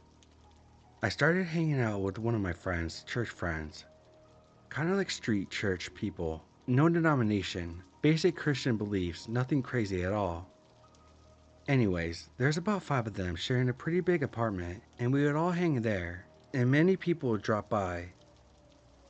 Then, this one girl, Bernice, dropped by one day. A very pretty girl, by the way, but around 7 to 8 years older than I was. And when you're 20, that seems like a pretty significant age difference in my opinion. But whatever, irrelevant I suppose. Although she was pretty, I just wasn't immediately into her, is my point. Once she first saw me in the apartment though, she would not stop staring at me the entire time she was there.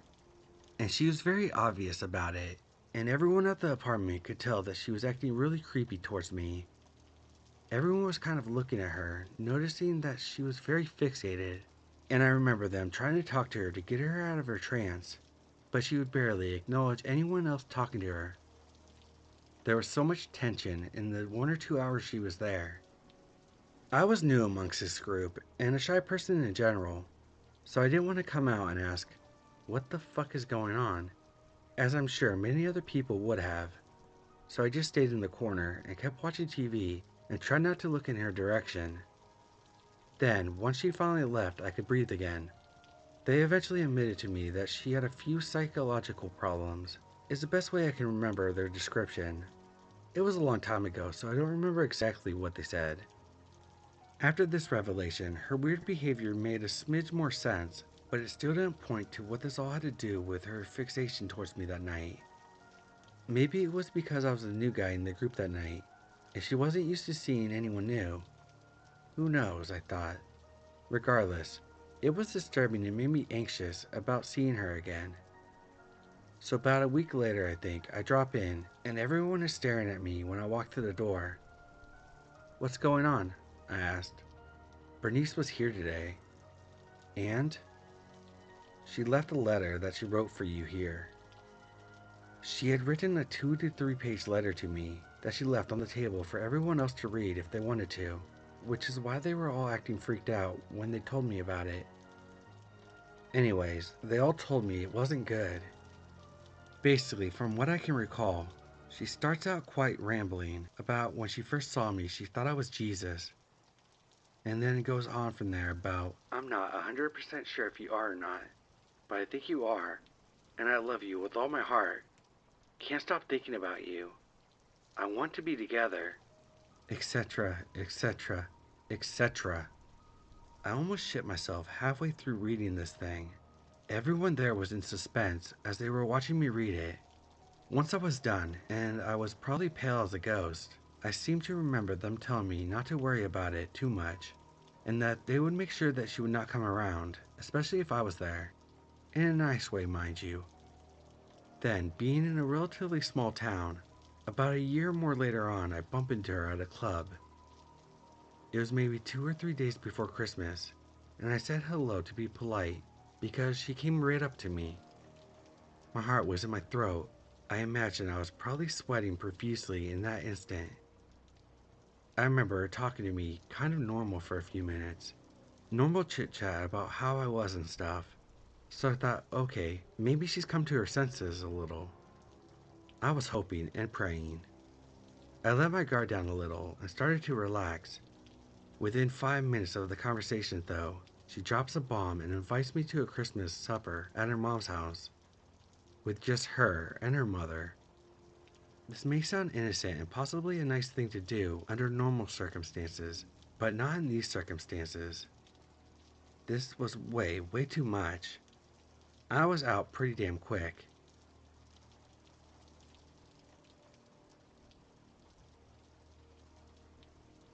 I ordered a board game on Amazon last week. It got delivered today. I was just sitting on the couch when I get a phone call. The guy doesn't speak my language, but I understand that it's the delivery guy. I reply yes in the language he was speaking when he says, "Are you home?" I start to run downstairs because our intercom isn't working while this guy screams on the phone with me to open the door. He starts kicking the building's front door, which made me stop a little, as I'm a girl and both my boyfriend and roommate were upstairs, but I'd be going downstairs by myself. When I got there, he had dropped the package on the front step and was standing far off. He looked distraught and his eyes were red. He asked if the package was for me, and I nodded and grabbed my package and closed the door as soon as possible. I'm terrified that he might come back since he knows where I live. I don't know why he was acting that way. I was as fast as I could be. Update: I've reported him to Amazon. They will investigate the situation and reach out to me if need be.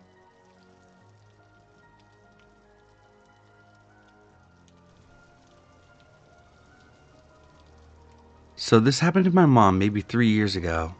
My mom has now passed away, but she was maybe 40 at the time. She was a very pretty woman, looking young for her age. She often had total strangers propose to her. Everyone was pretty much obsessed with her. That being said, she was no stranger to dealing with creeps. So one day she was at Woodman's, a grocery store for those who don't know. It wasn't really a bad area, but it was close to a bad area and was right off the freeway, so it could be a little sketchy. She always told me that she didn't want me going there alone, especially at night. When I would go with her at night, I would not leave her side, even though I was 18 to 20 at the time.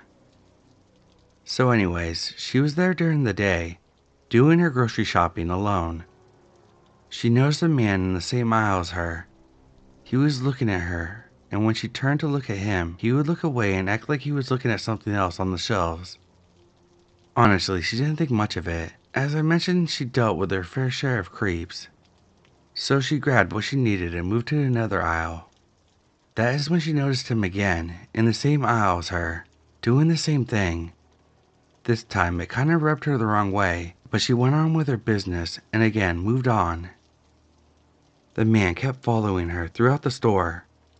Now it's worth mentioning that my mom was not one to be messed with.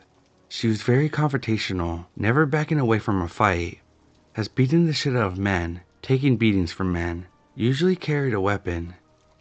So as she was getting ready to check out, he was still following her. Now she's pretty pissed off and didn't feel safe leaving. She alerted an employee who went to go get a manager.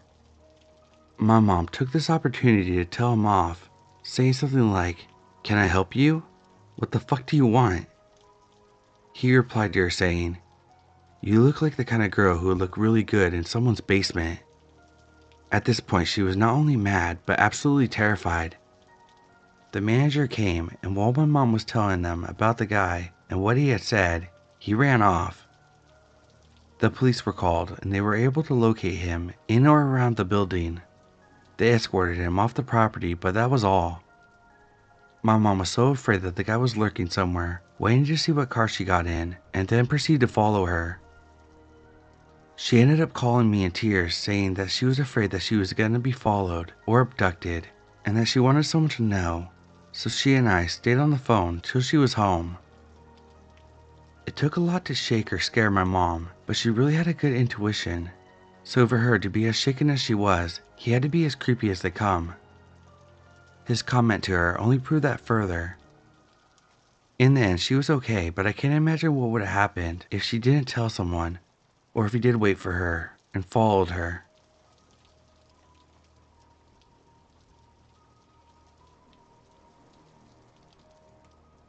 "2 years ago, I met this guy on Tinder. Good feeling from the start, and we quickly decided to see each other. He asked me to come sleep at his place, which I accepted because we had mutual friends. I told myself he was definitely someone I can trust. I arrived at his house at 9 p.m., and I immediately see that it's not what I imagined. He looked dirty. His apartment looked like he was a squatter, and there was a smell of stale tobacco in every room.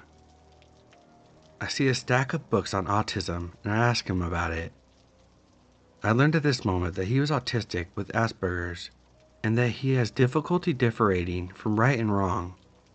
He also tells me that he knows how to analyze nonverbal language very well, and that he knows what a person's thinking just by their attitude. I didn't know anything about that, but I directly wondered what his inability to recognize right from wrong meant. He offers me a glass of alcohol, which I accept, and as I follow him into the kitchen, I see a weapon placed on the counter. I'm a little panicked when I see this, and seeing my look, he explains to me that it's not charged and that it belongs to his father. I never saw if it was a real weapon, but I'm starting to get a little uneasy. On Tinder, he told me he wrote quite a bit, like me, so he shows me a poem he wrote on his computer. It recounted the rape of a child in quite precise detail. I freaked out. I pretended to appreciate his talent because he was really starting to scare me. We then talk about his ex, and he tells me that they had fun choking and drowning each other in the shower because they wanted to know what it felt like to have control over the other's life. It was too much. I had swept away a lot of red flags in just a few hours, but I wanted to leave. Problem, I had to sleep at his house, so I had to find a plausible excuse to leave without him understanding that I was fleeing the situation. I was afraid that he had bad intentions and would come after me if he understood that I was afraid, and that I understood his little game. I discreetly sent a message to my father with the address so that he can come pick me up immediately. I explained to the boy that unfortunately I couldn't stay, but I was really disappointed on not being able to stay longer. I played it to perfection. At that moment, we were both in bed, and I was looking at my phone, waiting for only one thing, to find out that my father is going to be here. At this point, he asked me if I'm in a hurry to leave because he notices that I'm looking at my phone regularly. I'm scared because I remember him saying that he knew what a person was thinking just by their attitude. I told myself that he was going to take action if I didn't hide my fear. I managed to make him believe, at least I had the impression, that everything was okay and that I was in absolutely no hurry to leave. He offers me a massage, to which I try to refuse, but not wanting him to understand my discomfort, especially since I would soon be out of this trouble, I accept. I find myself in my underwear, him on top. It was horrible. Just as he was about to touch my chest, my phone rang. My father was in front of the house. I get dressed quickly and barely say goodbye to him as I leave his apartment. I sent him one last message explaining that I didn't want to follow up because his behavior really freaked me out. Then I blocked him. One of my friends matched with him on Tinder a few days later. He had offered them to come and sleep at his place. I warned my friend who didn't follow up with this guy. I don't know if it was just weird or if something could have happened to me, but be careful on Tinder. You never really know the person.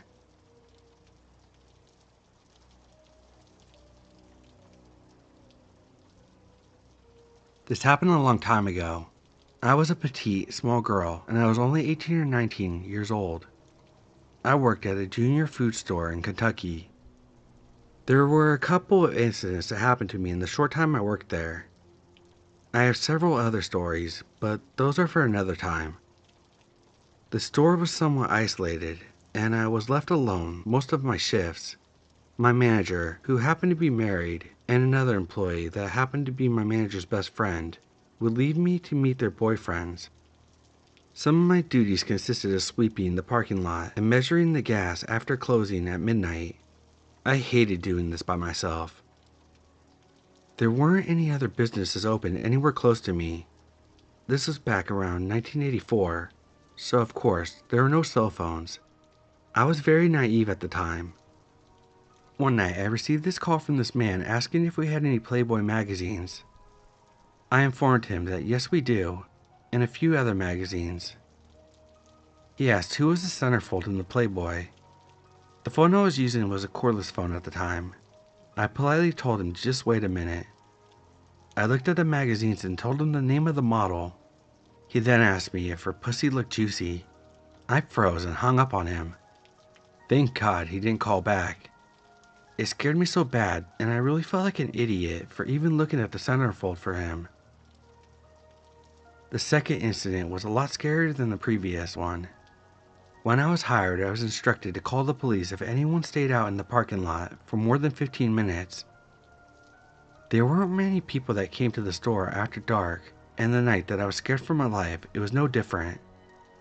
I completed all my duties at the time, and I was just waiting until I could close the doors and go home.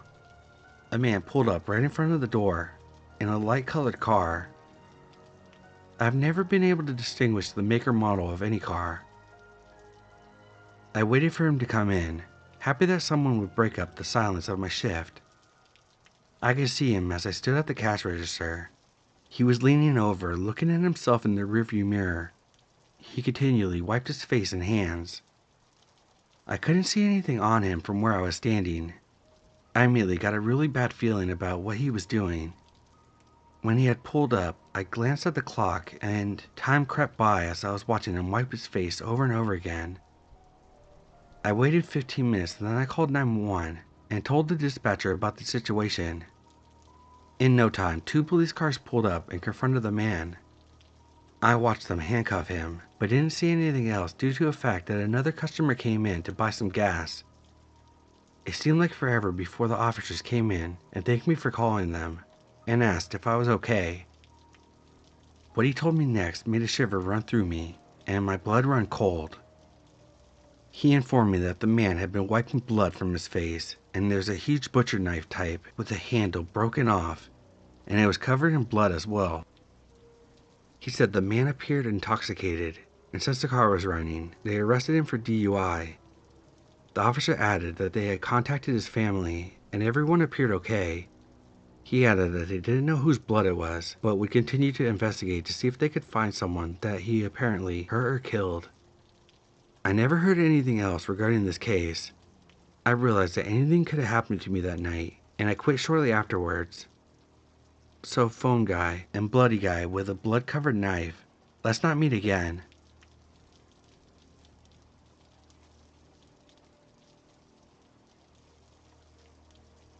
My aunt owns a local diner in the middle of a small town where everyone knows everyone.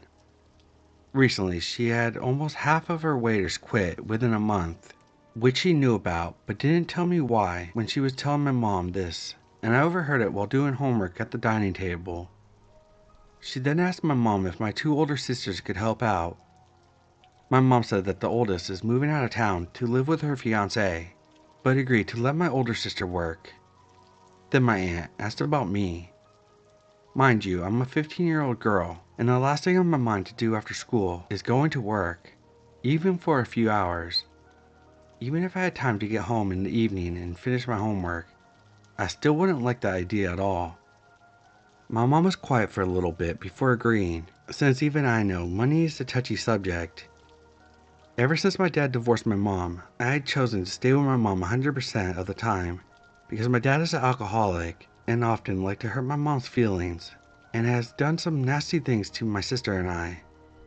I don't even know where he is now, probably in jail, or married to another poor woman who will be his next victim, but that's partially the reason why we were struggling when it comes to money. Fast forward a week. I went to school on a Wednesday morning like normal, except I had to pack an extra set of clothes in my already stuffed backpack.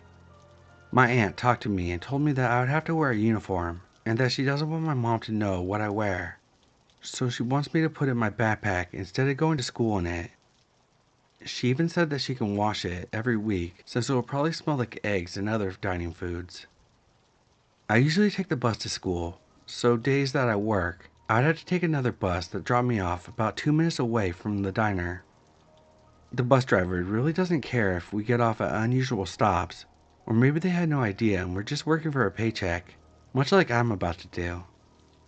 And at each end of my shift, my auntie would drop me off back at home, after I changed my clothes back, of course. Once at the diner, I would go to the back through the kitchen, which had two chefs who worked harder than any cooks I've ever seen, and then I would walk right to my auntie's office. There I could see her computer on a desk, a whole lot of paperwork, clothes around, and just a total mess. So my outfit is basically a button-down white t-shirt, a white mini skirt, and one of those teeny aprons that only covers you from the waist to the crotch. I kinda like the way this fits on me, but the fact that I'm wearing all white means I'm gonna get dirty, maybe every night.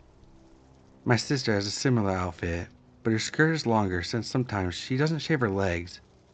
I just know I don't want to have the same issues she has. The first night went well. I got a lot of people looking at me funny and asked if I'm a kid, to which I told them my age, and some of them were upset that a kid was working. Some were happy thinking I was trying to help out a family business, and some were just weird and happy to see me.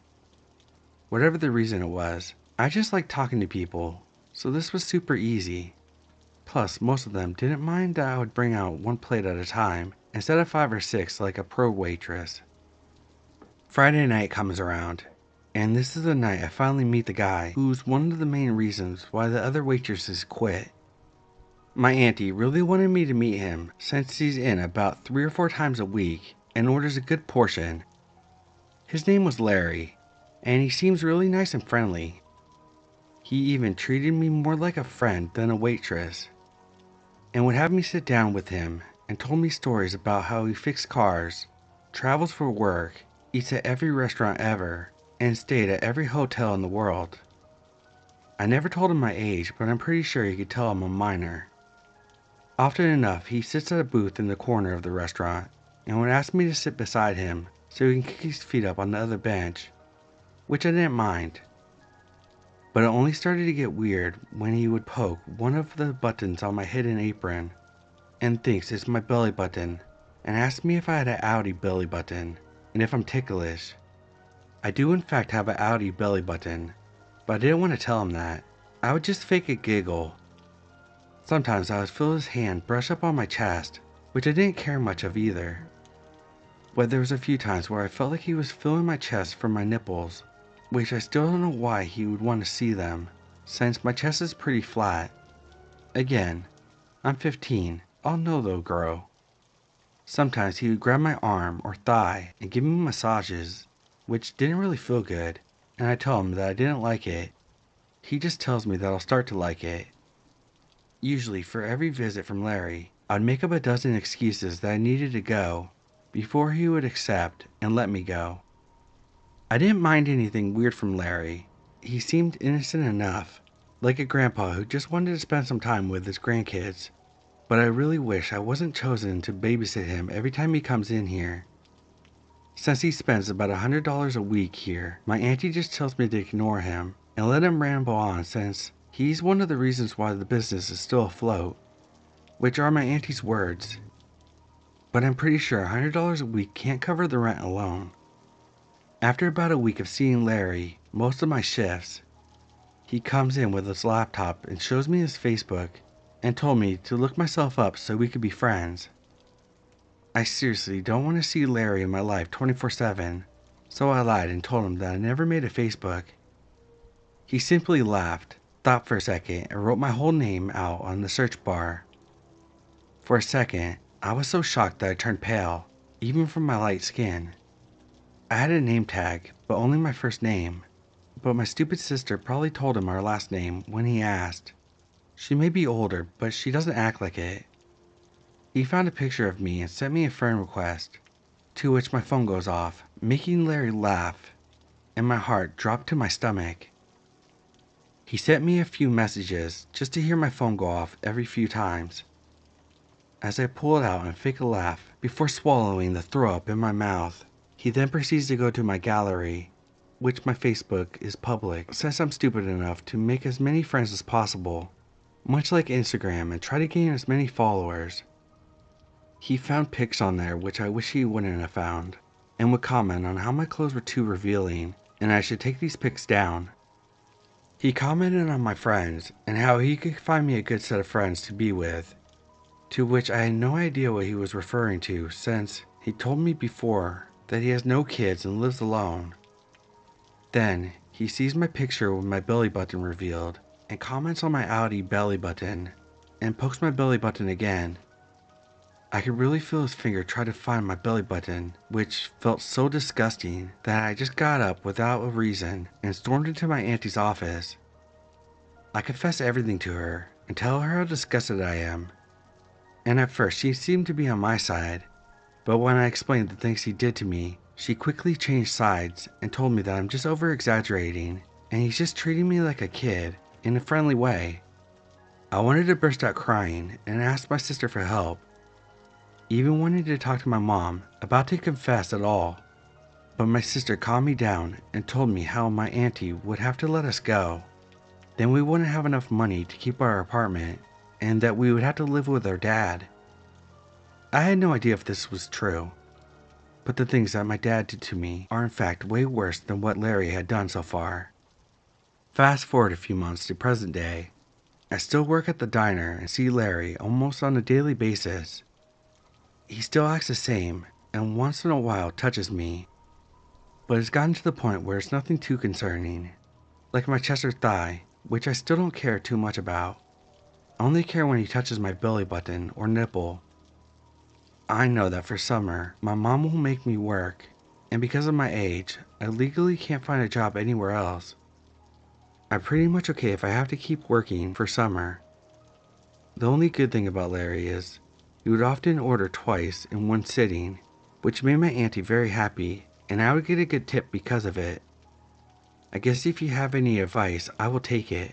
But I don't think getting rid of Larry will be of my best interest, since I've read too many creepy stories about stalker situations, and trying to escape a creep only makes things worse.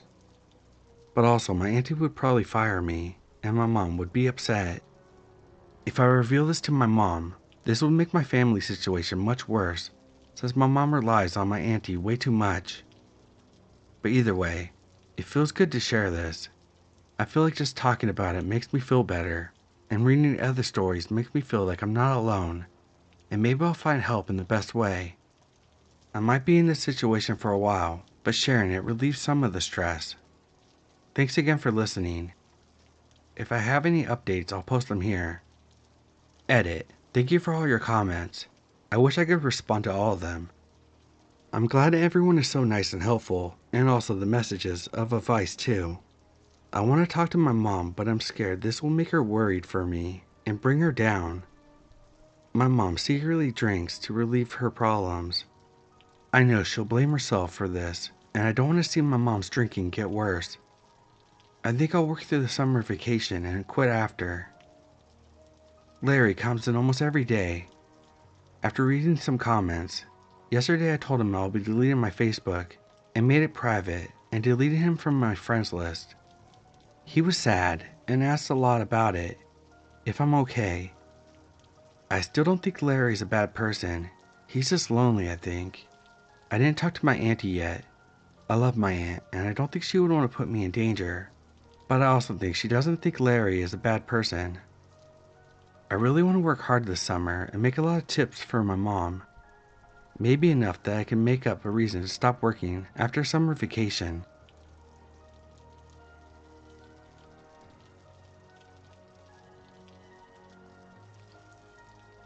I was on Grindr, a queer dating hookup app. I was talking to this guy, and it was pretty casual at first. We were just chatting, and he wanted me to come over and hook up. I told him that I was just in the area hanging out with a friend and waiting for another to get here. He kept pushing the idea, and suddenly it got closer to me on the app, from being under a mile away to under 2,000 feet away. I asked him what he was doing because he somehow got closer. He said he was just driving around. First red flag that I should have picked up on. I eventually asked him if he was driving around a graveyard, and he said yes. And one thing led to another, and I met him up outside of the graveyard entrance and told him it was like a 2-minute walk from my friend's house to the entrance. So I start walking. I get not but a few yards towards the entrance from my friend's house when a car pulls over. It's him, skinnier than I saw him in the pictures. He immediately starts rubbing himself, asking if I want to take a ride around the block. I told him I wasn't getting into a stranger's car in a town that I'm not familiar with. Eventually, he drove off down the road. Now, I didn't think to wait until he was way down the road to head back inside, which was probably my biggest mistake. This part is speculation, but I'm sure he waited to see what house I went into. After a text conversation of him telling me that we should have done stuff in the graveyard, I told him that would be disrespectful to the dead, and he said he didn't care. Then I tried to send a message saying, I care, but the message didn't send, so I opened the app and he blocked me. Whatever, people block others all the time. I get a few more messages from other people, but tell them the same thing, that I'm at a friend's house and I can't just pop out. After that, I went to sleep on the couch in the front room. Next thing I know, I'm awake. I didn't know why. The sun wasn't shining through the curtains, so it couldn't be that early. My body usually wakes me up around 6 or 7 a.m., so I lay there for a second, and I hear a knock on the window behind and to the right of me. My first thought was someone next door was doing work on their house. They were only a few yards away after all. That was until I heard the knock again. But who's doing that on a Tuesday morning? I was immediately frightened that it was the guy from last night, but I tried to rationalize it. Maybe one of my friends got stuck outside and needed me to come and open the door. But then I heard a knock on the window from the other side of the sunroom. At this point, I'm just freaking out and my mind is racing. My first idea is to grab the phone and check the time. It was only 5 a.m. I tried calling my friend as I really didn't want to wake both of them up. The first call didn't get picked up. I decided fuck it, I'm gonna peek through the window that the front door has. Mind you, there's curtains on it, because those windows take up most of the door. But first, I checked the deadbolt. It was unlocked, so I attempted to lock it. This was an old brass deadbolt that, quite frankly, I didn't know how it worked. So I decided to peek through the window. Thankfully, no one was out there but their cat, so I let it in. After this, I said fuck it and woke up everyone. There was no more knocking. I checked on my phone and saw that there was a blank profile about 350 feet away. I then refreshed it and they were 800 feet away. After I saw this, I didn't know what to think. I frantically searched through my settings on Grindr to find out how to turn my location off. I couldn't figure it out, so I signed off the app. Now I'm upstairs relaxing with my friend, hoping not to hear another knock on the window. So creepy guy from Grindr, let's not meet.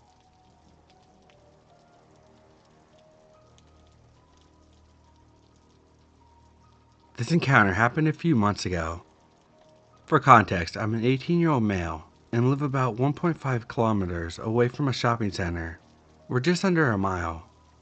The route I take usually requires me to turn 2 corners and walk straight the rest of my journey. Although pretty early on in the walk, there is a tall apartment block to the left of the pathway along the main road. I would say it's about 4 to 5 levels. I live in a shady area and previously the apartment block had a case of a stabbing that killed a woman a year before the story takes place. I witnessed the cleanup crews hosing down the area where it happened. This caused me to be pretty wary of the area in general. On this day in particular, I needed to go to the shopping center to pick up a couple supplies. I noticed as I started walking down the pathway of the straight road, the sky was pretty dark. It was pretty early in the afternoon, so this meant a storm was on the way. Not a drop of rain fell as I made my way to the shop. Once I had arrived, I picked up what I needed and went window shopping for a while. When I was satisfied, I exited through the door that I originally entered and began walking back home. I made it to the final set of traffic lights, and it was probably about a 7-minute walk to my house.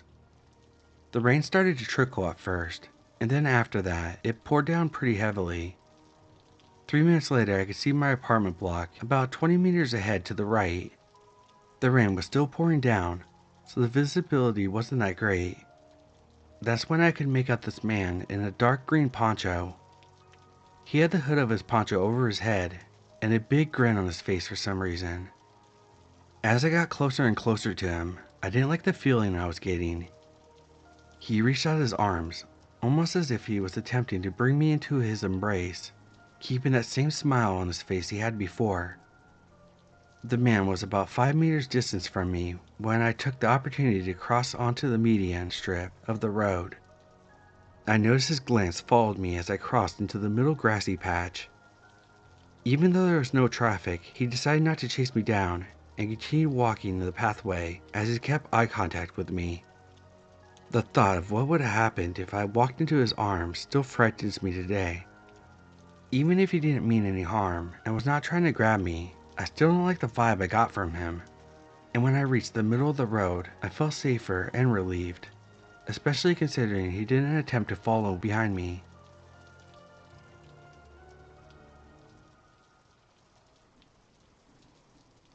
A bunch of years ago, I matched with this guy on Tinder. I was a freshman in college and just got out of a relationship, having fun. I matched with this guy, male, 24. We can call him D. He was a little odd, but we had similar interests and went to the same school, so I thought, why not? The red flags started rolling in immediately when I said that I would go on a date with him. Of course, the fact that he was much older isn't lost on me as an initial red flag. He tells me he's not in town, but that he'll leave his grandmother's funeral early and come pick me up. He was a minimum 5 hours away, and at this time I didn't have a car, so he said he would pick me up. D ended up driving all the way back to pick me up. When he picked me up, he was in sweatpants, a wife beater, and flip-flops, which struck me as odd because he said he was coming from a funeral. We hadn't really made plans, just to get a bite to eat and hang out. Since he had been out of town, he asked if it was okay if we stopped to pick up his dog. He had left his dog with a friend. I like dogs, so I was like, no problem.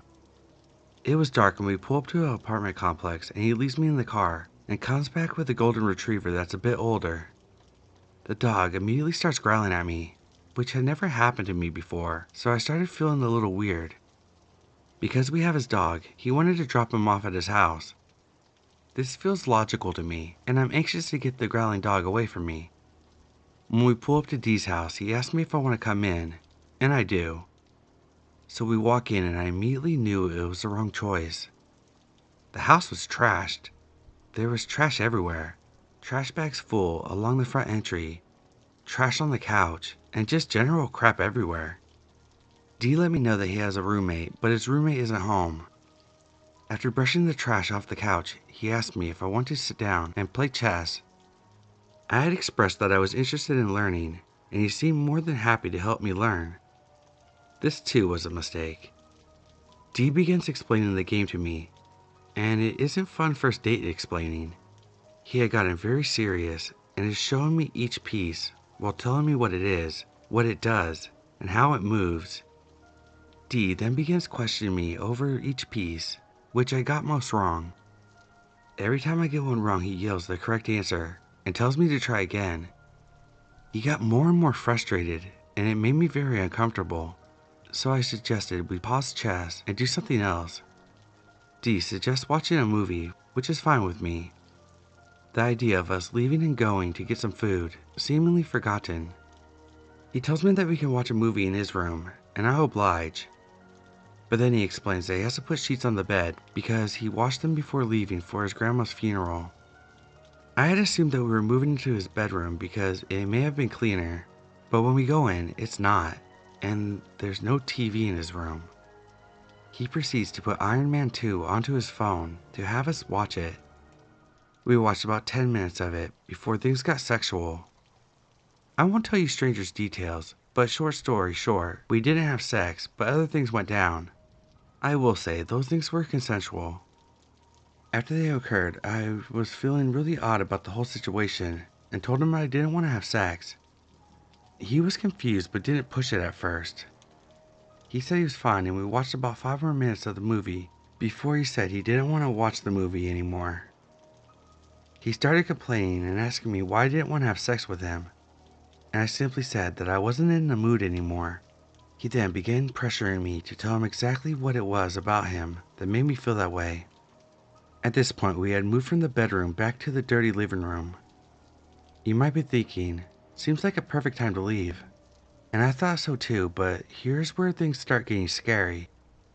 As if he knows I'm thinking about leaving, he explodes and begins to scream at me. This is a 6-foot-something man screaming in the face of a 5-foot-nothing young girl. Of course, I internally freaked out, but I'm trying to make sure I don't piss him off even more. But I'm also not agreeing to anything. For the next 5 to 10 minutes, D screams at me about why I don't like him, why I don't want him, and continuously asks what's wrong with him, and to tell him. I tried to placate him the best as possible, saying the old, "It's not you, it's me," and "No, I don't want to leave." Again, this man was my only ride home, and I'm truthfully not sure exactly where I was. Though I did have my phone and Google Maps, I did not have Uber at the time. D finally calms down when he believes that I'm gonna stay, then suggests we try playing some video games. I was in full internal freakout mode, trying to make sure I was playing the part of the interested date because I was terrified that if he felt like I wanted to leave, he would freak out again. We played this game for a while and then out of nowhere, D starts getting upset again. He started yelling about why no one likes him, why no one wants to get to know him, and why no one loves him, saying that he has never had a girlfriend and all his dates have been one-night stands. Again, I tried to placate him with I don't know, lots of girls are snooty like that. At this point, I'm saying anything and everything he wants to hear. He even starts crying about how his mother never loved him and telling me very deep dark things that his mother has said to him and treated him. After he finally calms down once more, he gets up and goes to the kitchen to fix us some drinks. Now, if you're anyone with a brain, you're thinking absolutely not, which was my exact thought at the moment. I declined multiple offers for a drink. He asked if instead of alcohol, I wanted water, and of course I declined, saying that I wasn't thirsty. I stayed in his apartment until about 1 a.m. because I was sitting there next to him, terrified to 1. Ask him to take me home, 2. Say that I would walk home, 3. Figure out how to get an Uber. I've been trying to download Uber on my phone without him noticing, but then it asked for card information, and that was too hard to do without him noticing. So around 1 a.m. I yawn very loud and say, "Oh wow, it's 1 a.m. My roommates are going to be worried about me." I laugh, as if my roommate would be stupid enough to worry, and that I haven't been watching the clock since he picked me up at 9 p.m. Then said, "I'm so tired, I should get home soon." Again, I was super scared that he would freak out, but he didn't explode. He just looked at the clock and said, "Yeah, it's late." But I was not taking my chances, so I said, "I have a great idea. If I get to bed, I'd love to have breakfast with you on campus." I was hoping my offer convinced him that I was intending on seeing him again, and it did. He seemed very happy at the prospect of it, and jumped up, walking me out of his house into his car. The drive back was excruciating long. The ride was completely silent. Neither of us spoke. It was only a 10-minute drive, but I could have sworn that he slowed down every time we got to a particularly dark area or overpass. D dropped me off and I smiled and made a good show of being tired, yet excited to see him tomorrow. He offered multiple times to walk me to the door, but I declined every time and said I didn't want to bother him and I'll see him tomorrow. I walked myself to the building, and the moment I got around the corner, I sprinted so fast up the stairs and to the door before he could change his mind and follow me to my place. When I got to my dorm room, I generally felt like I just escaped a serial killer. Even writing this now makes my heart race a bit. I never met up with him, but he begged me multiple times after that to meet up with him again. He even asked to pay me $20 an hour to sit near me in the library. I declined, obviously, and only ever saw him once after the gym on campus. He didn't see me, and I left immediately. I've thought about Dio occasionally since the date, and wonder if all those girls he had one-night stands with had the same experience I did. I sometimes wonder how many girls there were after me. So D, let's not meet again.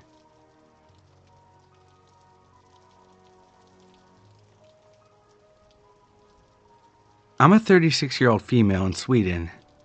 I have worked in mental health care for the last 18 years, mainly with people with psychotic illnesses like schizophrenia. I was working at a group home for 9 years and was very close with my coworkers there, especially 2 females. The last few years I worked there, another female started working there. Let's call her M. And the 4 of us grew very close. She was very timid, shy, friendly, and we all got along well. She was, however, often on long-term sick leave because of her own mental health issues, so we didn't meet much at work, but she would show up at our after-work dinners, so we continued to stay in touch with her, even when she wasn't well enough to work full-time. She told us that she had a history of schizophrenia herself, just like the patients we were treating, but that she was medicated and hadn't had any psychotic episodes for years. Since I have education in psychiatry and a long experience with schizophrenia, I have no judgment towards people suffering from the illness, and it didn't bother me being friends with someone who had a diagnosis like that. And even after what I'll tell you, I feel the same way. In the summer of 2023, I had moved on to work at a new place, also within mental health, but this time forensic psychiatry, like a halfway house for mentally ill murderers. The 4 of us stayed in touch and still met up now and then for dinner parties. M told us that she had been evicted from her apartment because of an incident where she accidentally entered a neighbor's apartment in the middle of the night. She told us that in that huge apartment complex, the doors all look exactly the same, and that she simply walked into the wrong door by accident, that the neighbors had created a scene out of pure drama and reported her to the police. I somehow felt like that sounded out of proportion to evict someone just for that. Perhaps the landlord took that kind of action because he judged her based on her medical history, and I felt bad for her. I questioned her if something else had happened, and she claimed that nothing did, and that was the full story. In Sweden, it's very difficult to get a contract for an apartment when you have gotten evicted. You pretty much get blacklisted. M asked if she could move in with me.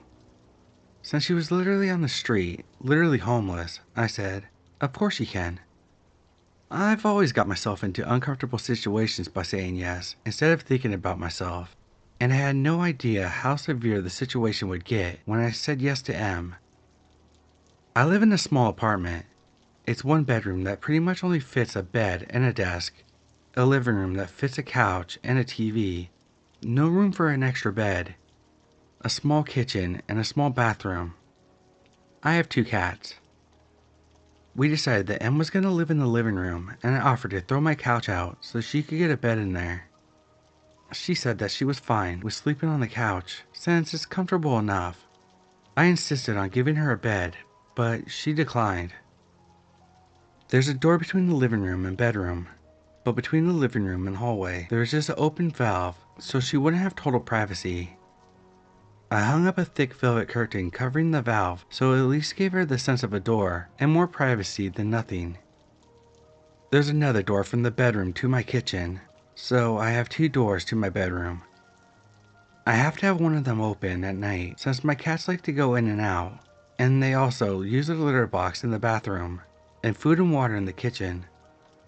I naturally kept the kitchen door open and not the living room door since that's where M lived, and we wanted to keep our privacy somehow. She wasn't working at this time because she was on one of her long-term sick leaves, and I was working shifts where sometimes I had to wake up at 6 a.m.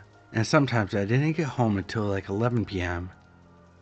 I have severe insomnia and need to combine 2 different sleep aids, and even with that I still wake up easily.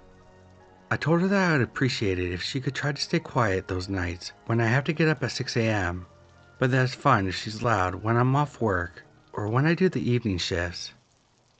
She was a heavy smoker and a coffee drinker, so I bought her a coffee machine. Yeah, I know, I'm a weirdo who doesn't drink coffee often, so I didn't have one. I wanted to make her enjoy her living situation more. The coffee machine in the sink is placed right outside my bedroom door. The kitchen is very small. So the first night together, I had to get up at 6 a.m. for my shift. As usual, I had a hard time falling asleep. Emma had been up several times that night to go out and smoke, and I woke up every time. At 5 a.m. she started making coffee, and since it's literally outside my bedroom door, I got wide awake from the sounds it makes. I asked her in the nicest way possible why she was up this early, asking if she had plans today.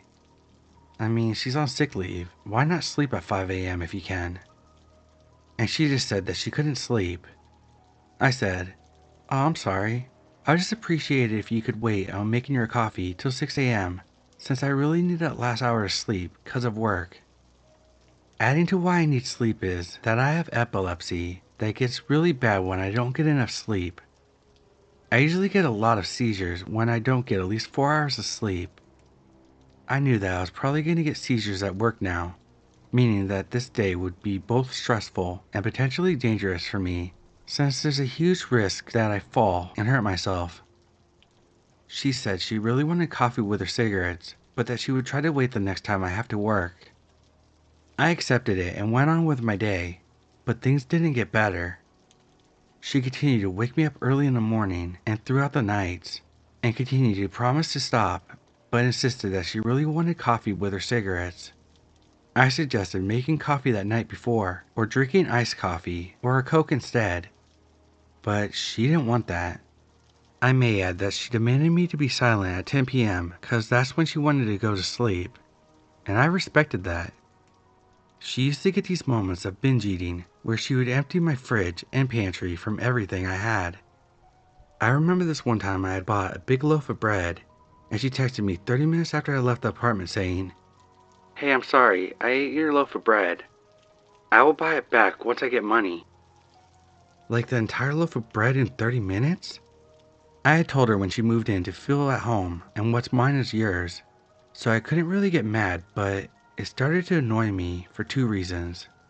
It was getting kind of expensive since it was in such a huge amount, and it was always in inconvenient times of the day, like after the evening shift when the stores were closed, and I came home hungry and she had emptied the kitchen from everything I had bought the same day. Emma had long black hair that was everywhere, all over the sink, the floor, the bathtub. I'm no clean freak, but I think anyone could understand that this isn't the nicest thing to step in or see everywhere in your house. She also left her fingernail and toenail clippings on the bathroom floor. There were also pee drops on the toilet seat every time she had been to the toilet. I saw a silverfish on my bathroom floor, never ever seen one before that. And they eat hair, skin, and nails, so I figured this fella probably enjoyed life because of the new dirty conditions my bathroom was in. At first I didn't want to say it straight out because I thought it would hurt her, and I didn't want to make her uncomfortable. So I just put a broom and dustpan in the bathroom to imply that we needed to sweep the floor more often. This didn't seem to work, so after a while, I told her in the nicest possible way with a smile on my face, "Do you think we could try to clean the floor in the bathroom more often? We tend to lose some hair when we brush it, and I'm afraid we might get pests. I saw a silverfish the other day and don't want it to get worse." I always make sure to say we instead of you, so she wouldn't feel attacked. She promised to think about it, but nothing changed. I started dating a guy and was head over heels for him. He was also in a roommate situation, so we had a tough time getting any alone time. I asked him if there was any chance that we could get one night to ourselves every now and then, in the apartment, and that she of course would get the apartment to herself as well. She didn't like that idea and claimed that she had nowhere to go, no friends or family. Now I wasn't asking her to leave for 24 hours, just a few hours so we could get some quality time together. She could just go to the library or take a walk or whatever. I was at work for 8 to 10 hours, 5 days a week, so she got a lot herself. One of our coworkers realized that this was really tearing at my mood, to never be alone for myself, and I started feeling really suffocated. She offered that M could stay the night at her place. After all, they were friends too. M said she didn't want to bother her, but we told her that she didn't. They're friends. She's more than welcome, and I really just wanted one night to myself with my guy. I didn't understand why she was making such a big deal over leaving me and the apartment for just one night. She eventually accepted and spent the night there, and I spent the night away the next week so that she could get more alone time too. When I came home the next morning from my night away, I saw that my cat's water bowl was completely dried out. There was no spill on the floor, and it looked like it had been wiped out with a towel or paper. I had filled it to the brim the night before. I asked her how this was possible, and she said the cats must have tipped it out, but there's nothing on the floor like I said. My cats are overly social and usually cuddle up with strangers after just a few minutes. I noticed the cats withdrew from her more and more over time. The last couple of weeks they never left my bedroom except when they ate or used the litter box. It seemed like they were scared of her, which I couldn't figure out since she was so timid. I had an old saucepan from the 1960s that meant a lot to me. You probably wonder how a saucepan can mean a lot to someone, but it was my grandmother's, and it was the only thing I have that belongs to her. My mother used to cook for me with it when I was little, so it had a great nostalgic value to me. She burnt it one day and made no attempt to clean it. She just left it on the stove and went out to smoke. I found it ruined and cried. She didn't even say I'm sorry. She also broke dishes several times and didn't bother to replace them or apologize. This added to my frustration with her naturally. It had probably gone 2 months now, and she kept waking me up at night, kept binge eating my food, never cleaned, never left the house, scared my cats, and ruined my things. I realized that she stole some of my prescription pills, lots of them as well, and I only get one per night, nothing more or less. And as you already know, I really needed them. I had 20 of them on my nightstand when I left for work, and when I came home, they were gone. She denied it, which was pretty hilarious since no one else could have been there. My frustration was getting heavy. The summer heat was strong, and I felt locked up in my teeny bedroom with 2 cats, never getting any time to myself. Never any alone time with the guy I was dating, except for every 14th day. My apartment was messy, and she was stealing from me. Out of nowhere, my old elementary school classmate texted me on Facebook asking me how I knew M. He had seen that I posted on Facebook that we were roommates now. I told him that we were old co-workers and she needed a place to stay because she got evicted. He said, I know. Do you know why she was evicted? Yeah, she accidentally went into a neighbor's apartment. That's not the full story. She broke in and snuck up to a sleeping baby with a knife in her hand, but luckily the father woke up and wrestled her down and managed to save the baby. I felt sick to my stomach. Could this be true? It would certainly explain why she was evicted, but it just sounded so horrible, and she was such a timid, nice girl. I had so many questions, but my friend had a full police report. It seemed like M had psychosis during the break-in, but those parts weren't public. It was, however, clear to me that she was lying to me about what happened and how long she had been mentally stable. I started getting quite paranoid now, and I was already frustrated with everything and really wanted her to move out. We did, however, have a contract that she would need 30 days notice. I knew that if I asked her in a harsh way, it would mean 30 days of chaos until she moved out, so I wanted to handle this as nicely as I could. I started looking for cheap hostels for her that I could suggest her to move into so she wouldn't be on the streets. I sat down with her and told her that I loved living with her and I feel really horrible for this, but that I just really miss alone time and that the apartment is too small for 2 people. I said it wasn't personal and that I didn't want to live with anyone right now and that I wished it would have worked out, that I'm really sorry and hope that we can remain friends. She looked crushed and said that it wasn't possible. I showed her the hostels I found and said I understood that it wasn't the ultimate situation, but that I really needed to move out because I felt suffocated, and also the summer heat was making it tough to always have the door in my bedroom closed, and that it was tough for me to get sleep, etc. She said okay. She was going to try to move out, but not until 30 days had passed, and I said of course. The first night after our talk, she got up and made her coffee at 2:30 a.m. I nearly had a mental breakdown. I was getting up at 6 and couldn't go back to sleep. I asked her in the morning, for probably the 10th time, to not make coffee till I got up, but she didn't even answer me. She just sat on the sofa and stared out the window. I said, "M," and she kept staring. I was freaked out, but left for work. She kept being weird, kept making a mess, kept waking me up, kept eating all my food, and all I could think about was the incident with her and the baby and the knife. I eventually got so pissed off about being woken up by the coffee maker, so I unplugged it and stored it in my attic, which she had no access to. It may be childish, but I was getting tired at this moment. My sleeping pills were stolen, and I was starting to feel like Edward Norton in the beginning of Fight Club. Well, the next night I woke up at 4 a.m. by her making coffee in a saucepan. I tried to talk to her again, explaining the situation, but she just stared and didn't reply. Me being frustrated and on the tipping point, I took the saucepan and stored it in the attic as well. I know, but I was going crazy. I just wanted her to stop with his nightly coffee routines and get the hint.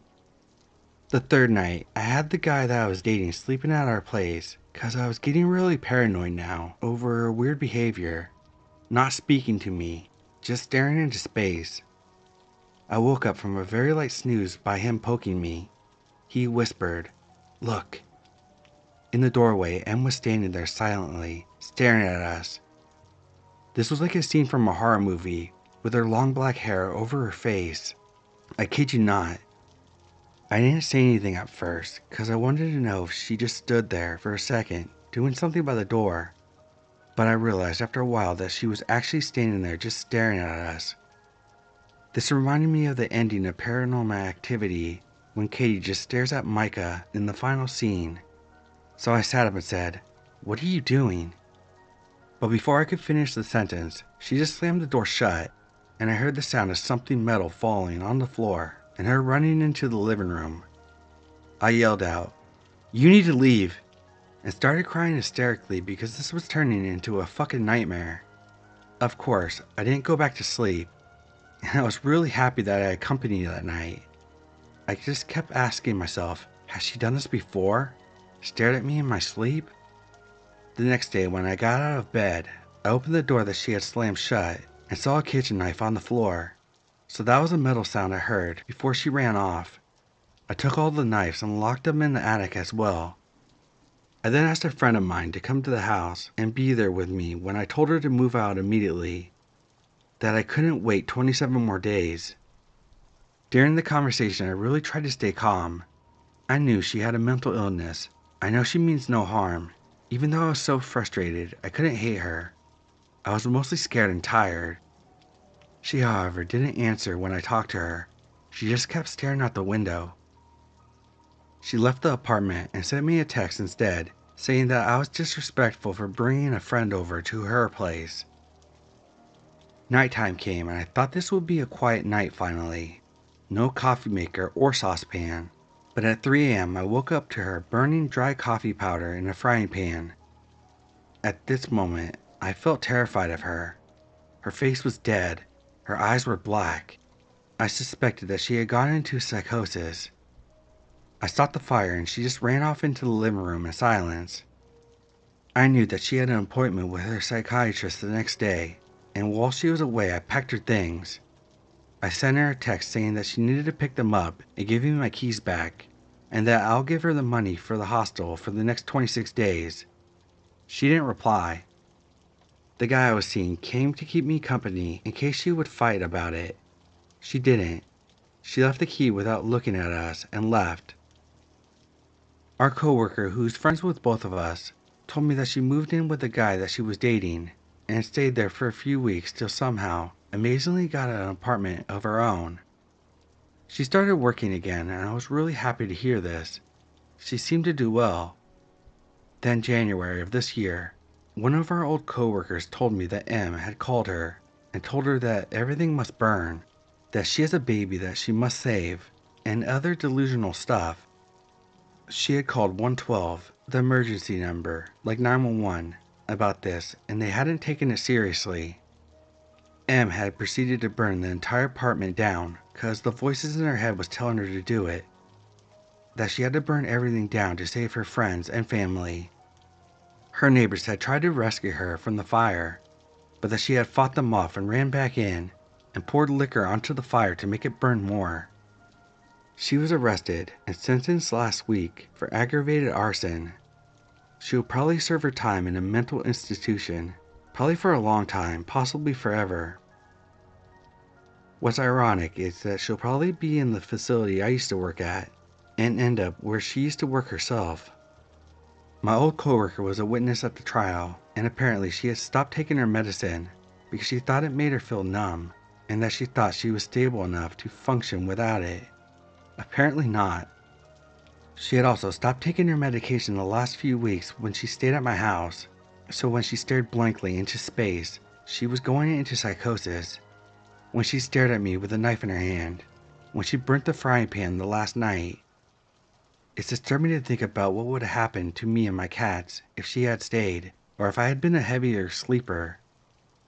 I also think what would have happened to the baby that she snuck into before she was evicted. And yeah, I know it was crazy that I didn't just throw her out by then. It was complicated. The reason why I haven't been able to talk about it with my friends is because they sympathize with her and have minimized my experience, and they think that I make a bigger deal out of it than I believe it has been. I sort of understand it since they never saw the darkness in her eyes that I saw the last couple of days. The Smiling Man. I'm aware that that title sounds like a horror movie or creepypasta, and if I hadn't lived it, I would think it was.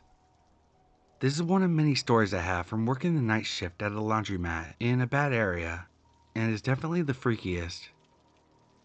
So for some context, my mom took a job years ago at a local laundromat because she knew the owner and needed extra money. I was around 10 when she got the job, and she allowed me to come with her because she'd give me a little allowance for helping her do small tasks. I ended up going with her every night for years, and as I got older I mainly went there to make sure that my mom was safe because I worried about her. We'd regularly deal with angry customers refusing to leave, most of which were drunk or high, and would have to call the police a few times. My mom was always worried about me tagging along, but I insisted, and to this day I still can't say I regret it. A lot of good came out of it, mainly work experience, and that made up for how intense it could be. I have a lot of interesting stories from that time, but this one takes the cake for the most horrifying, and it took place when I was about 12. Being the young and dumb kid I was, I designated myself the job of chasing off people when it was closing time. We would have people parking behind the building pretty regularly, so I'd walk to the side of the building and start yelling that they were now trespassing, and I would call the cops if they didn't leave. I feel this was important to bring up because I now realize I'll let any shady person hanging around the building at night know of my presence, and that's a dangerous thing to do when you're a 12-year-old girl. I was blissfully unaware that anything could happen to me until one night when we showed up to find the door lock had been broken. My mom had unlocked the building that morning, so it wasn't like this was a break-in attempt since it had been unlocked all day. We were a bit shaken up, but my mom texted her boss to let him know and just told me to tell her if I saw anyone pull up. After about 30 minutes, I finished my few tasks and sat down to draw on my sketchbook. I had barely sat down for a few minutes when I heard the door swing open, which startled me because normally people just knock when they see the very obvious close sign. My mom noticed it too and yelled that we were closed. I heard an older man's voice respond, explaining that he had just came in to use our drink machine. We normally let people in to use our snack and drink machines, So my mom told him he had a few minutes and went back into the closet to grab something. I was sat about 7 feet away from the drink machine, so I heard him walk up, but didn't really pay too much attention to him. I continued to draw until I started getting this feeling that someone was watching me, and when I realized I didn't hear the guy put any money into the drink machine, I nervously glanced to my left and saw a tall man in his mid-60s staring right at me with a big smile on his face. I jumped a little, but forced an awkward smile back at him and directed my attention back to my drawing. As soon as I did this, I heard what sounded like shuffling, and when I looked over again, he was closer. I didn't know what to do, so I tried to just not look at him, but every time I would look away, he would shuffle closer, his body still facing the drink machine, but his neck craned in my direction, and he wouldn't stop smiling and staring. I began shaking and panicking, and my eyes were darting back and forth between him and the closet door while I tried to plan a fast escape. I went to reach for the knife in my bag because I couldn't even imagine this man's intentions, and quickly realized that it was not there. I had left my knife at home when I needed it the most, and I was petrified. I decided to just stare back at him, despite being terrified and trembling violently. And after what felt like an eternity, he suddenly broke eye contact and yelled to my mom to have a good night before turning around and walking out. Relief hit me instantly, and I tried to calm myself down after what just happened. I thought I was finally safe and started to get up to splash some water on my face when I saw him sit down on the bench outside. Panic and dread hit me like a brick, and I sprinted to the closet to hide. I filled my mom in on everything, and she told me to run to the car and that she would get between me and him with pepper spray if needed. I did as she told me and ran to the car, and as I passed him, he stood up and began walking towards the car. My mom yelled at him to get away from her car, and his reaction was to try to calmly start a conversation about the make and model of the car while staring right at me. She ignored him, hopped in the car, locked us in, and started backing up as quickly as she could.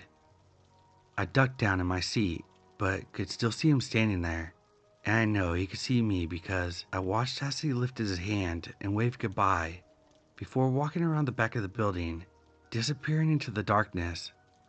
I felt sick. I couldn't sleep that night. I never dared to set foot anywhere near that building again, so I guess that was a lesson learned. Creepy old smiling man, let's not meet again.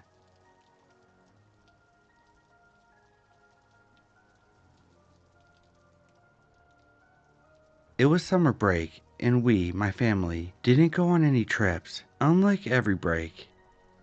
I was 8 years old and my younger sister was 3. We were playing along with other kids who lived in the same building as us, just on different floors. The building is not exactly an apartment building, it's more of a multi-story house. The front gate is a bit further from there, and the only entrance and exit of the building. So, since we were downstairs and playing, anybody who would enter or exit the building would be visible to us, and we would greet them because every tenant knows us, and we know them, as well as their family members who might visit them. A new person visiting a tenant is rare, but not impossible. Right adjacent to the big entrance gate is a small old-style window with a grill, but has a small opening at the bottom. We were all playing, but then I got tired and sat on one of the chairs placed in a porch-like place. Not sure what exactly to call it, to be honest. From where the window thingy falls on my right side, and I could see it as well as the gate clearly. I was just looking out when I noticed a man staring at the gate. So basically, he was able to look at my sister and friends through it. It concerned me when I realized that he wasn't even trying to look away and was just staring at them blankly. I turned around from where I was sitting to signal my friends to move to the other side, away from his sight, which she didn't understand. Frustrated, I turned back and was about to stand up when my gaze fell on the guy, and he was now staring at me. My body froze, and I could feel the fear creeping up on me. I couldn't move. I don't know why I stared back at him, and suddenly he started smiling. And when I say smiling, he was full on grinning from ear to ear. That scared the soul out of me. and I mustered some courage, got up and ran towards my friends. I didn't tell them anything, and just asked them to go upstairs with me, which thankfully they did without questioning. I didn't tell anything about this to my parents because I thought they would stop me from going downstairs to play. The next day, we came again to play, and I looked through the window just to make sure he wasn't there. Fortunately, he wasn't, or so I thought. 15 minutes in, I spot this guy again. He was just standing there in the very same spot staring at us, at me. I tried to play it cool because my friends knew nothing about him, but I couldn't do it for long, and we went back up again. From what I can remember, this happened about 3 to 4 days, and now my friends were starting to complain how I didn't let them play, and that they had to come back up earlier than they were supposed to. On the 4th or 5th day, I don't remember correctly, I made up my mind not to pay attention to him and just focus on playing. We were playing cricket and I was batting. I hit the ball hard, causing it to go over the gate, which was a normal thing. And as per rules, it made us, the one responsible, must fetch the ball. My heart started beating because I could see his grin getting wider and creepier. He went towards the ball on the road and picked it up. He then held out his hand, gesturing me to come take it. I was scared shitless at this point, but I had to go, so I did. As soon as I reached to take the ball from his hand, he bent over, coming close to my ear, and his words still ring clearly in my ears till this day. I'm a good man. Look at the window when you go inside. I'll leave something for you. This is a rough translation in English. It sounded much worse. That sent shivers down my spine, and I ran with the speed of light. After we were done playing, I saw him sliding a piece of paper from the little opening. He then looked at me, grinned, and waved goodbye. I grabbed the paper and opened it. He had written his number and asked me to call him at 2 o'clock sharp in the afternoon, and that he knew my parents would be asleep by that time. It was also written that if I didn't do it, my friends' lives would be in danger. As an 8-year-old, I didn't know any better, so I called him through my mother's phone. He picked up the call, but I didn't have the courage to say anything, so I was silent. He said, "You're a good girl. You should come stay with me. Come outside, I'm waiting to pick you up." Because I live upstairs, I went to the balcony, and he was actually standing next to the gate, looking directly at me, waving and smiling. I couldn't contain it anymore, so I started crying and disconnected the call. I ran inside and bawled my eyes out in my room. Thankfully, my mother didn't wake up, and I cried it all out. I didn't go out for the next few weeks, and everyone kept asking about it. I still didn't tell them though. The guy stopped coming too. I don't remember the time he stopped coming, but he did, and I was relieved. Eventually, this experience started fading, and I grew up. Fast forward 10 years. I'm 18 and my mother asked me to buy some snacks. I took my sister and went out. The shop I had to go to was at the end of the road, several houses away, so not far. I was standing in a queue when I felt uncomfortable because of the man standing behind me, because he kept pushing me. Annoyed, I looked back at him, only to realize it was the same man. My face went pale, and I could hear my heart throbbing in my throat. I tried not to panic and calm myself down, telling myself that he couldn't do anything in public. There were tons of people there, and that gave me a sense of security. As soon as my order came, I took out my wallet hastily to pay, but he beat me to it. The owner looked at him weirdly and then at me. Because I was a regular there, and he was seeing me with this man for the first time. I paid for it anyway, and the owner politely asked him to take his money back. I gave the bag to my sister and asked her to go home and inform my mom that the man was following us. Just in case he attacks, I'll have a backing, and she'll be safe too. Our house is within vision range of the shop, so I waited for her to get inside. And now, it was my turn to go home. As soon as I stepped out, the man followed me and said something like, "You're a beautiful lady now, let's catch up." I kept walking and walking, but now that we were far from the shop, he started speed walking, and I had to walk faster. I could feel goosebumps all over my body. I started running and I could see him catching up to my speed when the owner called for him loudly, saying that some of the money was still on the counter and asking him to come back, which gave me enough time to get inside and lock the gate. I haven't seen him since that day, and it's been 2 years. I'm 20 right now, and I hope I never meet him anywhere in the future. I hope I never see him again, and I don't know why it's instilled a paranoia in me, and I dread seeing him when I turn 28. Edit. I told my mom everything after that. Because my dad lives in another city for work, I didn't tell him since it would make him hella worried, and possibly affect his work. My distant uncle is a local cop. He's quite close and trustworthy. We tried finding the creepy guy after that, but couldn't. He literally vanished in thin air. We asked the shop owner about him, but he said the guy came back, took his money, and went away. Nobody else paid enough attention to this guy, so we couldn't find anything. I go to college by public transport, so I have to walk around 1 kilometer to reach the stop. I take the other road, which is opposite to the road that leads to the shop. It takes longer, but I feel better at least. Not once have I seen that guy or felt anything creepy since then, which is a relief. But again, I'm kind of paranoid every time I step out, though I do carry pepper spray and a sharp keychain with me at all times. About moving out, we can't afford that just yet. Possibly after I complete my degree, which still has 3 years left.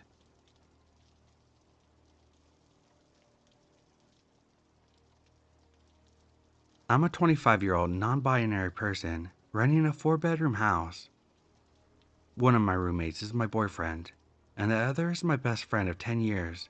We'll call her Tracy. We have been looking for a new roommate, and because of the way this situation turned out, we have determined that I'm no longer in charge of looking for roommates because I'm not judgmental enough and am known to ignore red flags. I will start at the beginning, which is the house showing.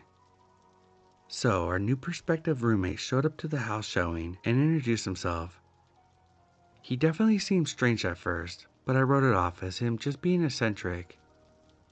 The main red flag was that at some point he randomly said something to the effect of, "And I will not bring meth into your house because I'm not on meth.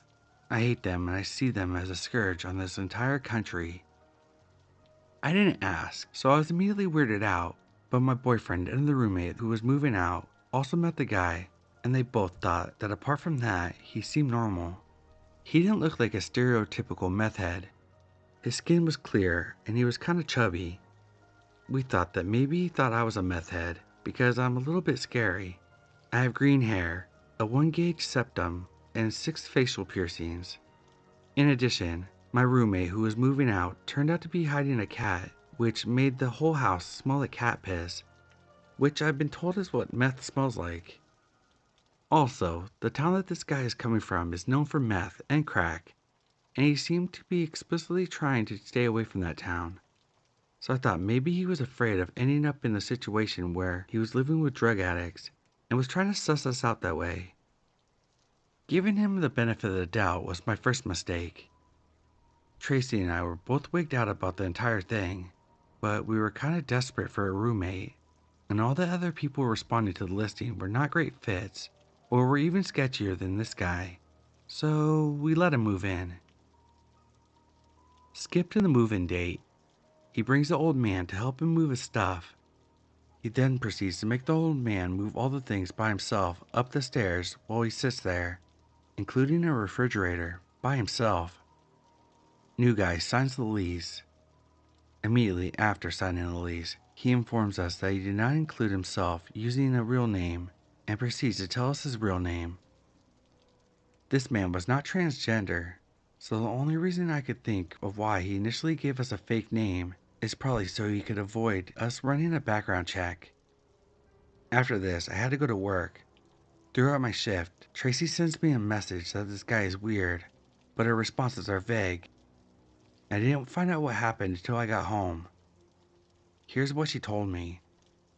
New guy goes to the bar after signing the lease and comes back after being kicked out before 9 p.m. The bar he went to is a biker bar that is notorious for being rowdy. It's hard to get kicked out of there, You pretty much have to do something heinous, or you have to be creeping on a woman in order to get kicked out. When he comes back, he's drunk off his ass and says, the men must have been intimidated by me. Sounds to me like he was creeping. Before this, I had told the new guy that our landlord is coming the next day to fix some things in the house. When the new guy came home, Tracy reminded him that the landlord was coming the next day. He became extremely angry to the point where he's flailing his arms around, and she thought that he was going to start breaking things. Tracy was so uncomfortable that she almost went to wake up my boyfriend in the other room. Eventually, the new guy calmed down. However, there is a beanbag chair next to the couch, and Tracy is sitting on the beanbag with her legs slung over the armrest of the couch. At first, the new guy sat on the couch. He begins to read off poetry that he wrote to her for an entire hour and a half, all of which is literally just streams of consciousness about how he wants all junkies to die. Afterwards, he started telling her how beautiful she was over and over again, and literally lays his head down between her legs. She's trying to ignore him, and he won't stop asking her if she fell asleep. Every time she moves, he gets closer. Then, he starts inviting her to his room for a beer. Eventually, she gets up and goes into her room at 11 p.m. This man harassed her for 2 entire hours. I thought that was everything, but then she tells me that she sent the guy's picture to her mom, who sent the picture to everyone she knows from the town that he previously was living in. It turned out that he had been stalking Tracy's aunt for an entire year, and that he's banned from the bar she works at because he's threatened to kidnap her. She literally has to be escorted out, not only by workers but customers, to her car sometimes. So we tell our landlord. Luckily, our lease hadn't been finalized yet, so he agreed to kick him out. I call my mom to come over, and Tracy calls her brother for backup just in case things go south. Our landlord shows up and essentially tells him that he needs to leave and doesn't even let the new guy get a word in. The new guy starts getting agitated and aggressive, so we call the cops and several officers show up. Told the guy that he had no legal standing as there was no lease. He introduced himself to us with a fake name, and he hadn't even been there for 24 hours, and that he had to get out. The guy had to beg his sister to come pick him up, and she was so unwilling to do that she didn't agree until he offered to pay her $200. It's a 20-minute ride to where he was going. He left most of his stuff on our porch. When we went into his room, it smelled like cigarettes, and there was an empty pack on the floor, including not 1 or 2, but 7 empty Dr. Pepper cans, and garbage everywhere, even crusty socks. The entire situation had me so stressed out that I didn't even notice that he had left a pair of pissy shorts in the middle of the house main hallway, and that's the first thing you see when you walk into the house. They were there for an entire day when he knew the landlord was coming. They were sitting there when he left. I picked them up with a glove and put them on the porch for him to retrieve, but who knows if and when he did retrieve those things, because he came back earlier, touched his things like he was going to take them, and then just immediately left. All I have to say is that I'm really relieved that we caught on to this before the lease was finalized, because it easily could have turned into a situation where me and Tracy were being sexually assaulted, or worse. Thanks for listening to my story.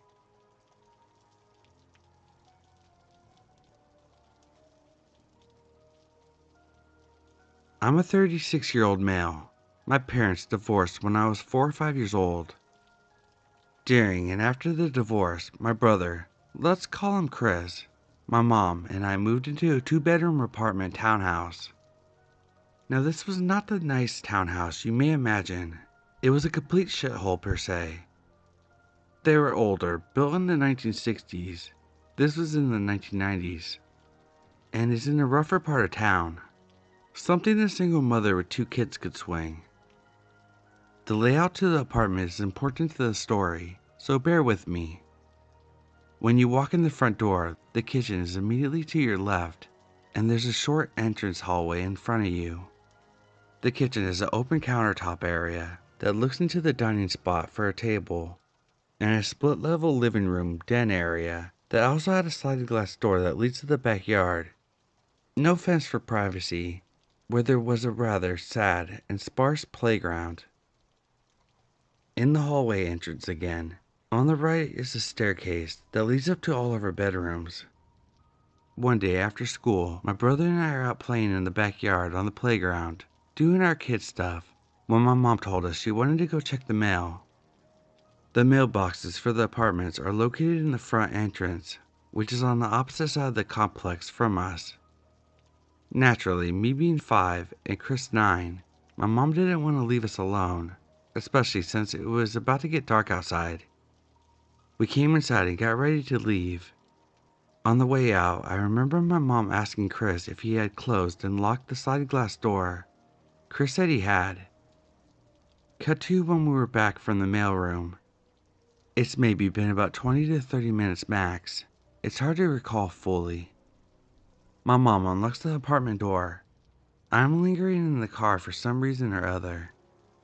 Chris doesn't notice I'm not in the apartment yet, and on the stairs leading to the bedroom on the right, he sees some feet disappear to the top of the landing, as if someone were running to hide.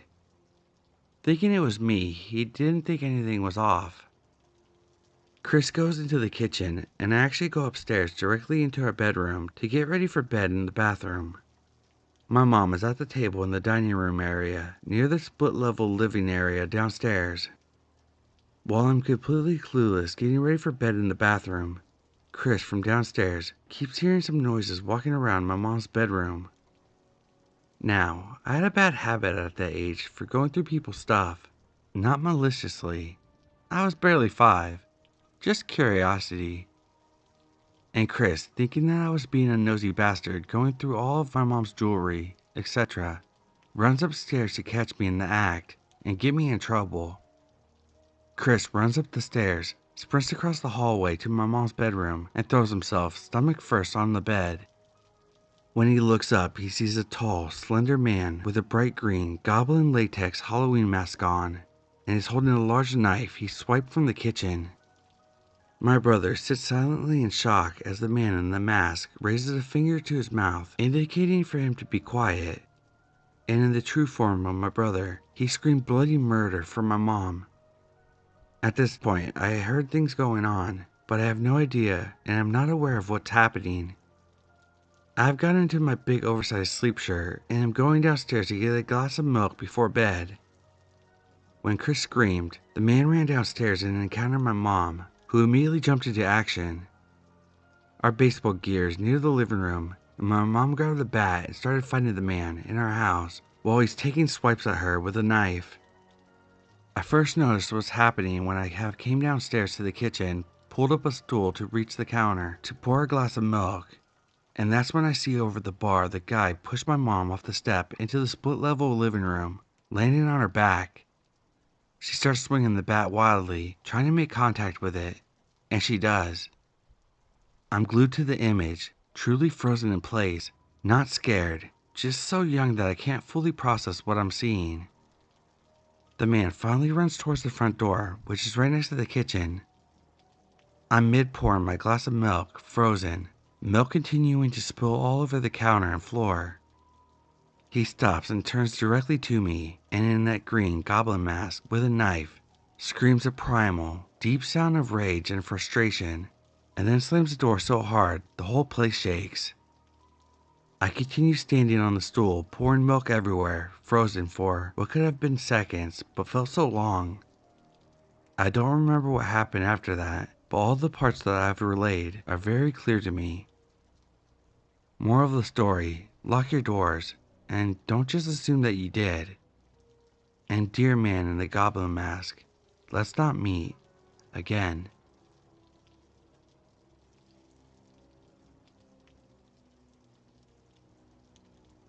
I was about 15 or 16, and my older brother that went to the same high school as me would drive us to school most days of the week, when our parents stopped wanting to get up early since we both had zero period that began at 7 a.m. One day, on the way to school, we stopped at a donut shop that was in a sort of remote part of town, on a stretch of the highway. It was still kind of dark outside before 6:30 a.m. This was in the late 90s, before it was common for teenagers to have their own cell phones, so I didn't have a way to call or text. This shop had nothing around it except for trees and a stretch of empty land. The parking lot was too big for how small this place was. He didn't park us in the very front spot by the door, and to this day I have no idea why he didn't. He parked us about a row and a half from the front door and walked in. No one was at the counter, so I watched him wait for service. While he was waiting, my eyes wandered and panned suddenly to a man's face staring daggers at me from one of the tables in the shop. It was very startling. It was like in movies when they look through binoculars and see someone staring at them through a scope. I immediately looked away and down because it freaked me out. At first I thought maybe the man was just tired and just kind of spacing out because of how early it was. But I still felt his eyes on me after a few minutes, and although I fought myself to look up, I glanced up and he had a creepy smile on his face.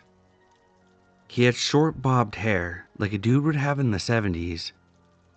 I looked at my brother, and it felt like an eternity as he picked out donuts. He had turned around once, and I tried to get his attention, but he turned back around and kept choosing. When my brother was talking to the cashier, I noticed the man at the table get up. He never took his eyes off of me, and I remember my heart beating hard in my chest as I looked down since I couldn't think of anything else to do. I hoped that he would just walk away, but out of the corner of my eye I noticed he was approaching the truck. My first thought was to reach over and honk the horn as loud as I could, but he was already about one stride away from the truck driver's side, and I noticed then that the door hadn't auto-locked. It was the kind that had a little pop-up button lock. I only had seconds to choose to lock the door or honk the horn, so I practically leaped over, and I can remember slapping down the lock button. Not but 2 or 3 seconds later, the man pulled on the door handle. He turned and walked away, but then turned again and tried to pull harder. I then honked the horn to get attention, but I saw that my brother had walked to the other side of the counter, out of view.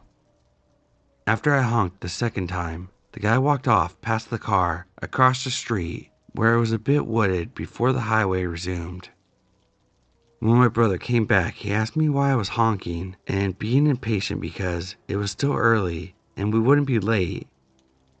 After I told him that some creep tried to get in, he drove around the area, but no one was around since it had been 5 or more minutes before he got to the car.